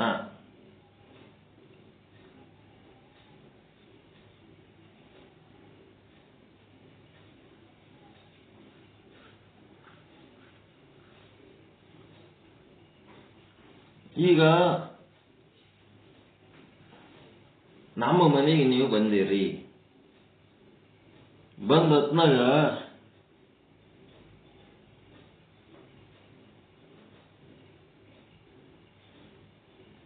ನಾವು ನಿಮಗ ಅಡಿಗೆ ಮಾಡಿ ಹಾಕ್ಬೇಕಲ್ಲ ಊಟಕ್ಕೆ. ಏನ್ ಬಂದವ್ರಿಗೆ ನೀವೇ ಅಡಿಗೆ ಮಾಡ್ಕೊಂಡು ಉಂಡ್ರಿ ಅಂತ ಹೇಳಕ್ ಬರ್ತದ? ನಾವು ನಿಮಗೆ ಅಡಿಗೆ ಮಾಡಿ ಹಾಕಾಗ ಏನಾಗಿರ್ತೀವಿ? ನಿಮ್ ಸಲ ಅಡಿಗೆ ಮಾಡ್ತಿರ್ತೇವಲ್ಲ, ಮಾಡಾಗ ಏನಾಗಿರ್ತೀವಿ? ಅಡಿಗೆ ಮಾಡೋರ್ಗೆ ಏನಂತಾರ? ಪಾಚಕ ಅಂತಾರ. ಅಡಿಗೆ ಮಾಡೋನಿಗೆ ಗೊತ್ತಾ? ಪಾಚಕ ಏನಂತಾರ? ಅಡಿಗೆ ಮಾಡೋನಿಗೆ ಏನಂತಾರ? ಪಾಚಕ. ಪಾಚಕ. ಬಾಣಸಿಗ ಏನಾರ ಅನ್ರಿ. ಇಲ್ಲಿ ವಿಚಾರ ಸಾಗರದಾಗ ಪಾಚಕ ಅಂತ ಒಂದು ಶಬ್ದ. ಅಡಿಗೆ ಮಾಡಾಗ ಪಾಚಕ. ಎಲ್ಲ ಅಡಿಗೆ ಮಾಡೋದಾಯ್ತು, ಎಲ್ಲ ಊಟ ಮಾಡೋದಾಯ್ತು. ಊಟ ಮಾಡಿದ್ಮೇಲೆ ಯಾವ ಗುರು ನಿಮಗೆ ಪಾಚಕನ ಆಗಿದ್ದನೋ ಅವನೇ ಏನ್ ಮಾಡ್ದ, ನಿಮ್ಮ ಮುಂದೆ ಒಂದು ಬುಕ್ ತಂದು ಇಟ್ಟನ. ಸುಮ್ಮನೆ ಕಳಿಸ್ತಾನೆ ಕೂಳಾಕಿ ಓರಪ್ಪ ಅಂತ ತಲೆ ತಿಂತಾನ. ಒಂದು ಗ್ರಂಥ ಮುಂದಿಟ್ಟು ಒಂದು 4 ಪೇಜ್ ಓದ್ತಾನ. ಓದೋ ಟೈಮ್ನಾಗ ಏನಾಗ್ಯಾನ ಈಗ ಅವ ಅಡಿಗೆ ಮಾಡವನೇ ವಾಚಕ ಆಗ್ಯಾನ. ಇಲ್ಲಿ ಬರ್ರಿ ಕುಂದಿರ್ಸಿ ಮುಂದೆ ಕುಂದಿರ್ಸ್ಕೊಂಡು ಓದ್ತಾನೆ. ಈಗ ನಾ ಮಾಡ್ಲಕತ್ತೀನಿ, ಓದ್ಲಕತ್ತಿಲ್ಲ. ನಾವು ಓದ್ಲಕತ್ತಿಲ್ರಿ ಬುಕ್ ನಿಮ್ ಎದ್ರ ಮದಿ ವಾಚಕ. ಯಾವನು ಪಾಚಕ ಆಗಿದ್ದನು ಅವನೇ ವಾಚಕ ಆಗ್ಯಾನ. ಅಡಿಗೆ ಮಾಡಿ ಊಟಕ್ಕೆ ಹಾಕಿದವ ಪಾಚಕ. ಅವನೇ ಏನ್ ಮಾಡ್ಯಾನ, ಬುಕ್ ಮುಂದಿಟ್ಕೊಂಡು ಶಾಸ್ತ್ರ ಓದ್ಲಕತ್ತನ ಅವ ವಾಚಕ. ವಾಚಕ ಆದ್ಮೇಲೆ ಓದಿದ್ಮೇಲೆ ಅವ ಸುಮ್ಬಿಡ್ತಾನ. ಅದ್ರೊಳಗಿನ ತತ್ವಜ್ಞಾನ ಬಿಡಿಸಿ ಹೇಳಕತ್ತಿ ಬಿಡ್ತಾನ. ಈಗ ನಾನು ಎಷ್ಟು ಒಂದು 2 ಸಾಲು 4 ಸಾಲು ಓದ್ತೀನಿ ಅಷ್ಟೇ. ಒಂದು 4 ಸಾಲು ಓದ್ತದಷ್ಟೇ. ವಿಚಾರ ಸಾಗರದೊಳಗಿಂದ ನಿಮ್ಮ ಬುಕ್ಕಿನೊಳಗಿಂದ ಒಂದು 4 ಸಾಲು, ಬಹಳ ಆದ್ರೆ ಒಂದು ಪ್ಯಾರ ಮುಂದೆ ಹೋಗಿರ್ತದ ಅಷ್ಟೇ. ಇಲ್ಲಿ 1.5 ತಾಸು 2 ತಾಸು ಪ್ರವಚನ ಹೇಳ್ತೀವಿ ನಾವು. ಎದ್ರದ್ದು ಹೇಳ್ತೀವಿ? ಇದು ಅದಕ್ಕೆ ಸಂಬಂಧಪಟ್ಟಂತ ವಿಚಾರ ಏನೇನ್ ಬರ್ತದ ಆ ಶಿವ ಏನ್ ನುಡಿಸ್ತಾನೋ ಅದನ್ನು ನುಡಿತಿರ್ತೀವಿ ಅಷ್ಟೇ. ಇಲ್ಲಿ ನಾವೇನು ಹೇಳ್ತಿರಲ್ಲ, ಇಲ್ಲಿ ನಾವೇನು ಹೇಳ್ತಾ ಇರಲ್ಲ. ಸ್ಫೂರ್ತಿಗಾಗಿ ಒಂದು ವಿಷಯ ತಗೊಂಡಿರ್ತೀವಿ, ತತ್ಸಂಬಂಧಿ ವಿಚಾರ ಒಳಗಿನಿಂದ ಆ ನಿಶ್ಚಲ್ ದಾಸರೇ ನಮ್ಮ ಮೂಲಕ ನುಡಿಸ್ತಿರ್ತಾರ. ನಾವು ನಿಶ್ಚಲ್ ದಾಸ್ಜಿಯವರ ಒಂದು ಉಪಕರಣ ಅಷ್ಟೇ. ನಾವು ಅವ್ರದೊಂದು ಉಪಕರಣ. ನನ್ನ ನಾಲಿಗೆಯನ್ನ ಬಳಸಿಕೊಂಡು ಅವ್ರು ಏನ್ ಮಾಡ್ಲಕತ್ತಾರ, ತಮ್ಮ ವಿಚಾರಗಳನ್ನ ವ್ಯಕ್ತಪಡಿಸ್ಲಕತ್ತಾರ ಅಷ್ಟೇ ಅಲ್ಲಿ ನಡೆದದ್ದು. ಮತ್ತಿನ್ನೇನು ನಡೆದಿಲ್ಲ. ಆ ವಿಚಾರಕ್ಕೆ ನನಗ ಏನೂ ಸಂಬಂಧ ಇಲ್ಲ. ಇಲ್ಲಿ ಕುಂದ್ರದಾಟೆ ನನ್ನ ಕೆಲಸ. ಒಂದು 4 ಸಾಲು ಇದು ಓದೋದ್ರಾಗೆ ಅಲ್ಲಿ ತನ್ನ ವಿಚಾರ ತಾನೇ ಹೇಳಕತ್ತಿ ಬಿಡ್ತದಲ್ಲ, ಅದಕ್ಕೇನಂತಾರಂದ್ರ ಪಾಠಕ. ತತ್ವಜ್ಞಾನದ ಚಿಂತನ ಏನ್ ಶುರು ಆಯ್ತು, ಶಾಸ್ತ್ರ ಇರ್ಲಾರ್ದೆ ಅದು ಪಾಠಕ. ಅವನು ಪಾಠ ಹೇಳಕತ್ತಾನ. ಆ ಪಾಠ ನೀವು ಕೇಳಿ ಸಂತೋಷ ಪಡ್ಲಕತ್ತೀರಿ, ಆನಂದ ಅನುಭವಿಸ್ಲಕತ್ತೀರಿ. ನಿಮ್ಮೊಳಗಿದ್ದು ಆನಂದ ಅನುಭವಿಸುವವನು ಅದೇ ನಿಶ್ಚಲ, ನನ್ನೊಳಗಿದ್ದು ಅದನ್ನ ನುಡಿಸ್ಲಕತ್ತವನು ಅದೇ ನಿಶ್ಚಲ. ನನ್ನೊಳಗಿರೋವನು ಅವನೇ, ನಿಮ್ಮೊಳಗಿರೋವನು ಅವನೇ. ಅದಕ್ಕೆ ಇಲ್ಲೇನಾಯ್ತು, ಒಬ್ಬನೇ ವ್ಯಕ್ತಿ ಬೇರೆ ಬೇರೆ ಕೆಲಸ ಮಾಡುವುದರಿಂದ ಬೇರೆ ಬೇರೆ ಹೆಸರುಗಳು ಹೊಂದಿದ. ಅಡಿಗೆ ಮಾಡಿದಾಗ ಏನಾದ, ಅಡಿಗೆ ಮಾಡಾಗ ಏನ್ ಅನಿಸ್ಕೊಂಡ ಆ ವ್ಯಕ್ತಿ, ಪಾಚಕ ಅನಿಸ್ಕೊಂಡ. ಪಾಠ ಹೇಳುವಾಗ ಪಾಠಕ ಅನಿಸ್ಕೊಂಡ. ಶಾಸ್ತ್ರಜ್ಞಾನ ಓದುವಾಗ ವಾಚಕ ಅನಿಸ್ಕೊಂಡ. ವಾಚಕ, ಪಾಚಕ, ಪಾಠಕ ಒಬ್ಬನೇ ವ್ಯಕ್ತಿ ಯಾವ ರೀತಿ ಇರುತ್ತಾನೋ ಅದೇ ರೀತಿ ಮಾಯೆ ಅಂದ್ರೆ ಬೇರೆ ಅಲ್ಲ, ಅವಿದ್ಯೆ ಅಂದ್ರೆ ಬೇರೆ ಅಲ್ಲ, ಅಜ್ಞಾನ ಅಂದ್ರೆ ಬೇರೆ ಅಲ್ಲ. ಅದಕ್ಕೀಗ ಮಾಯೆ ಅಂದ್ರೆ ಹೆಂಗ, ಅವಿದ್ಯೆ ಅಂದ್ರೆ ಹೆಂಗ, ಅಜ್ಞಾನ ಅಂದ್ರೆ ಹೆಂಗ, ಯಾಕಂತಾರೆ ಇದಕ್ಕ ಬೇರೆ ಬೇರೆ ಹೆಸರುಗಳು? ಯಾಕ ಒಂದೇ ಅಜ್ಞಾನ ಬೇರೆ ಬೇರೆ ಕೆಲಸ ಮಾಡಿ ಬೇರೆ ಬೇರೆ ಹೆಸರು ತಗೊಂತು. ಒಂದೇ ವ್ಯಕ್ತಿ ಬೇರೆ ಬೇರೆ ಕೆಲಸ ಮಾಡಿ ಯಾವ ರೀತಿ ಪಾಚಕ, ವಾಚಕ, ಪಾಠಕ ಅಂತ ಹೆಸರು ತಗೊಂಡನು, ಹಂಗ ಅಲ್ಲಿರೋದು ಒಂದೇ ಪ್ರಕೃತಿ ಬೇರೆ ಬೇರೆ ಕೆಲಸ ಮಾಡಿ ಬೇರೆ ಬೇರೆ ಹೆಸರು ತಗೊಂಡದ. ಈಗೇನು ಮಾಯೆ ಅಂತ ಒಂದು ಕೆಲಸ ಮಾಡ್ತದೆ. ಮಾಯೆ ಅಂತ ಒಂದು ಕೆಲಸ. ಮಾಯೆ ಏನ್ ಕೆಲಸ ಮಾಡ್ತದ? ಎಷ್ಟೈತೆ? 8:24, 8:30 ತನಕ ಇದು ಮಾಯೆ ಅನ್ನೋದು ಒಂಚೂರು ಮುಗಿತದೆ ನೋಡೋಣ. ಇದು ಮುಗೀತು ಅಂತಂದ್ರೆ ಉಳಿದದ್ದು ಮತ್ತೆ ಅವಿದ್ಯೆ ಅಂದ್ರೆ ಏನು ಅಂತ ಹೇಳೋಣ. ಏನ್ ಮಾಯೆ ಅಂದ್ರೆ ಏನನ್ನೋದು ನಾಳೆ ತಗೊಳ್ಳೋಣ. ಮಾಯೆ ಅಂದ್ರೆ ಏನ್ ಕೆಲಸ ಮಾಡಿದ ಮಾಯೆ ಅಂತ ಹೆಸರು ತಗೋತು. ಅವಿದ್ಯೆ ಅಂದ್ರೆ ಏನ್ ಕೆಲಸ ಮಾಡಿದ ಅವಿದ್ಯೆ ಅಂತ ಹೆಸರು ತಗೋತು. ಮತ್ತ ಅದೇ ಪ್ರಕೃತಿ ಅಜ್ಞಾನ ಅಂತ ಯಾಕದು ಕೆಲಸ ಹೆಸರು ತಗೋತ ಆ ರೀತಿ ಅನ್ನೋದು ಮೂರು ತಿಳ್ಕೋಬೇಕಾಗ್ಯದ. ಈಗ ಮಾಯೆ ಅನ್ನೋದು ಒಂದು ಹೇಳ, ಏನ್ ಮಾಡ್ಲ?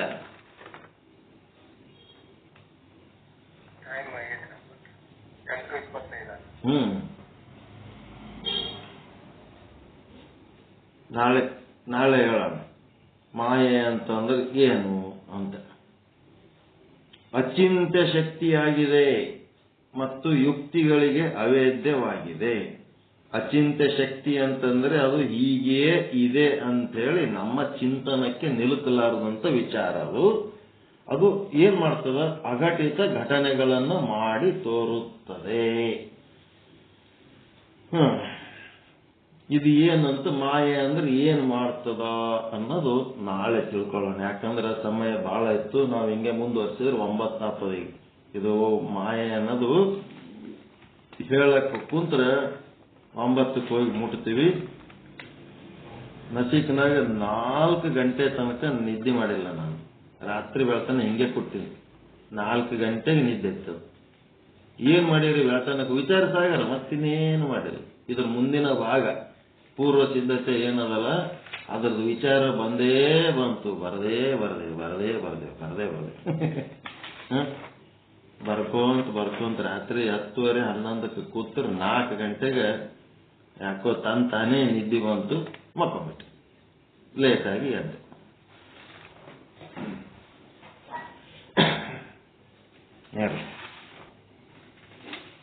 ಪರಮಾನಂದ ಏನು ಡೌಟ್ ಅದೇನ್ರಿ? ಇವತ್ತಿಂದು ಏನಾರ ಹೇಳಿದ್ದ ವಿಷಯ ಡೌಟ್ ಅದ?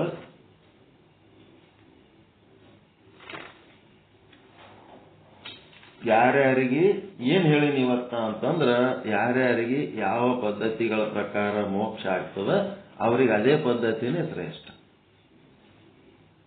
ಅದಕ್ಕೆ ನಿಮಗ ಆ ಒಂದು ವಿದ್ಯಾವಾಚಸ್ಪತಿ ಮಿಶ್ರಾ ಹೇಳಿದ್ದೆ ನಿಮಗೆ ಸರಿ ಅನಿಸ್ತಿತ್ತಂದ್ರೆ ಅದೇ ನಿಮಗೆ ಶ್ರೇಷ್ಠ ಅಂತ ತಿಳ್ಕೊಳ್ರಿ. ಇಲ್ಲ ಸಾಂಪ್ರದಾಯಿಕವಾಗಿ ವೇದಾಂತ ಸಿದ್ಧಾಂತಿಗಳು ಏನ್ ಹೇಳ್ತಾರ ಅದು ನಿಮಗೆ ಸರಿ ಅನಿಸ್ತಿತ್ತು ಏನಂತಂದ್ರೆ, ಸ್ವಚ್ಛ ಮಾತಿನಾಗ ಹೇಳ್ಬೇಕಾದ್ರೆ ಅಂಶ ಅಂಶಿ ವಿವೇಕ ಸಹಿತವಾದಂತ ಪ್ರಕ್ರಿಯೆ ನಿಮಗೆ ಸರಿ ಅನಿಸಿದ್ರೆ ಇದನ್ನ ಹಿಡ್ಕೊಳ್ರಿ. ಅಂಶ ಅಂಶಿ ವಿವೇಕ ರಹಿತವಾದಂತ ಪ್ರಕ್ರಿಯೆ ಸರಿಗನ್ಸಿದ್ರೆ ನೀವು ಅದನ್ನ ಹಿಡ್ಕೊಳ್ರಿ. ನಮ್ಗ ಎರಡೂದರೊಳಗಿನ ಉದ್ದೇಶ ಏನದ? ಅಜ್ಞಾನ ನಾಶ ಆಗ್ಬೇಕಾಗ್ಯದ. ಒಂದೊಂದಾಗಿ ನಾಶ ಆದರೂ ಅಷ್ಟೇ, ಒಂದೇ ಸಲಕ್ಕೆ ಎಲ್ಲ ಓಟು ನಾಶ ಆದರೂ ಅಷ್ಟೇ. ನಮಗೇನಾಗಬೇಕಾಗ್ಯದ? ಅಹಂ ಬ್ರಹ್ಮಾಸ್ಮಿ ಆಗ್ಬೇಕಾಗ್ಯದ. ನಮ್ಮ ಗುರಿ ಅವಿದ್ಯೆಯನ್ನ ಹ್ಯಾಂಗ ನಾಶ ಮಾಡ್ತೀವಿ ಅನ್ನೋದು ಮುಖ್ಯ ಅಲ್ಲ, ಅಹಂ ಬ್ರಹ್ಮಾಸ್ಮಿ ಅನ್ನೋದು ಭಾನ ಮಾಡ್ಕೊಳ್ಳೋದು ಮುಖ್ಯ ಅಲ್ಲ. ಆ ವಾಚಸ್ಪತಿ ಮಿಶ್ರಂದನೂ ಅದೇ ಅದ್ವೈತ ಸಿದ್ಧಾಂತ, ಈ ಸಾಂಪ್ರದಾಯಿಕ ವೇದಾಂತಿಗಳದನು ಅದೇ ವೇದಾಂತ ಸಿದ್ಧಾಂತ, ಅದೇ ಅದ್ವೈತ ಸಿದ್ಧಾಂತ. ಹೀಗಾಗಿ ನಿಮಗ ಯಾವ ಪ್ರಕ್ರಿಯೆಯಿಂದ ನಿಮಗೆ ಮೋಕ್ಷ ಆಗ್ತದ ಅದೇ ನಿಮಗೆ ಶ್ರೇಷ್ಠ ಅಂತ ತಿಳ್ಕೊಳ್ರಿ ಅಂತ ಒಂದು ಮಾತು ಹೇಳಿದರು. ಇದು ಹೇಳಿದ್ರಾಗ ಏನಾರ ನಿಮಗ ತಕರಾರಿದ್ರೆ ಹೇಳ್ಬೋದು, ಏನಾರ ಪ್ರಶ್ನೆಗಳಿದ್ರೆ ಕೇಳ್ಬೋದು. ಅದಕ್ಕೆ ನವವಿಧ ಭಕ್ತಿಗಳಿಂದ ಒಂದೊಂದೇ ಭಕ್ತಿ ಮಾಡಿ ಒಬ್ಬೊಬ್ಬರು ಮುಕ್ತಿ ಹೊಂದಿದರು. ಯಾವ್ಯಾವ ಭಕ್ತಿಲಿಂತ ಯಾರ್ಯಾರು ಮುಕ್ತಿ ಹೊಂದ್ಯಾರ ಗೊತ್ತದ ನಿಮಗ?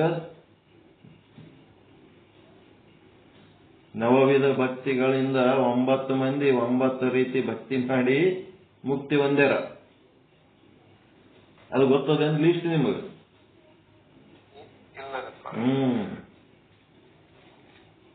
ಏನೇನು ಸಾಧನೆಯ ಪ್ರಕ್ರಿಯೆಗಳದಾವ, ಯಾವ ಪ್ರಕ್ರಿಯೆಯಿಂದ ಯಾರು ಏನು ಮುಕ್ತಿ ಹೊಂದ್ಯಾರ, ನಮಗೂ ಯಾವುದೋ ಒಂದು ಪದ್ಧತಿಲಿಂದ ನಮಗ ಆಗ್ತದೇನಂತೇಳಿ ನಾವು ಆ ದಾರ್ಯಾಗ ಅದೀವಿ. ನೋಡೋಣ ಏನೇನಾಗ್ತದೆ. ಪರಮಾನಂದ ಪ್ರಾಪ್ತಿ ಭವ, ಸರ್ವ ದುಃಖ ನಿವೃತ್ತಿ ಭವ, ಇಷ್ಟಾರ್ಥ ಸಿದ್ಧಿರಸ್ತು, ಯಶಸ್ವಿ ಭವ ಯಶಸ್ವಿ ಭವ. ಜೈ ಶುದ್ಧ ಬ್ರಹ್ಮ, ಜೈ ಜೈ ಶುದ್ಧ ಬ್ರಹ್ಮ, ಜೈ ಶುದ್ಧ ಬ್ರಹ್ಮ, ಜೈ ಜೈ ಶುದ್ಧ ಬ್ರಹ್ಮ. ಓಂ ಶಾಂತಿ ಶಾಂತಿ ಶಾಂತಿ. ಎಲ್ಲರಿಗೂ ಶರಣು ಶರಣಾರ್ಥಿ, ಎಲ್ಲರಿಗೂ ಶರಣು ಶರಣ. ಓಂ ನಮಃ ಶಿವಾಯ. ಓಂ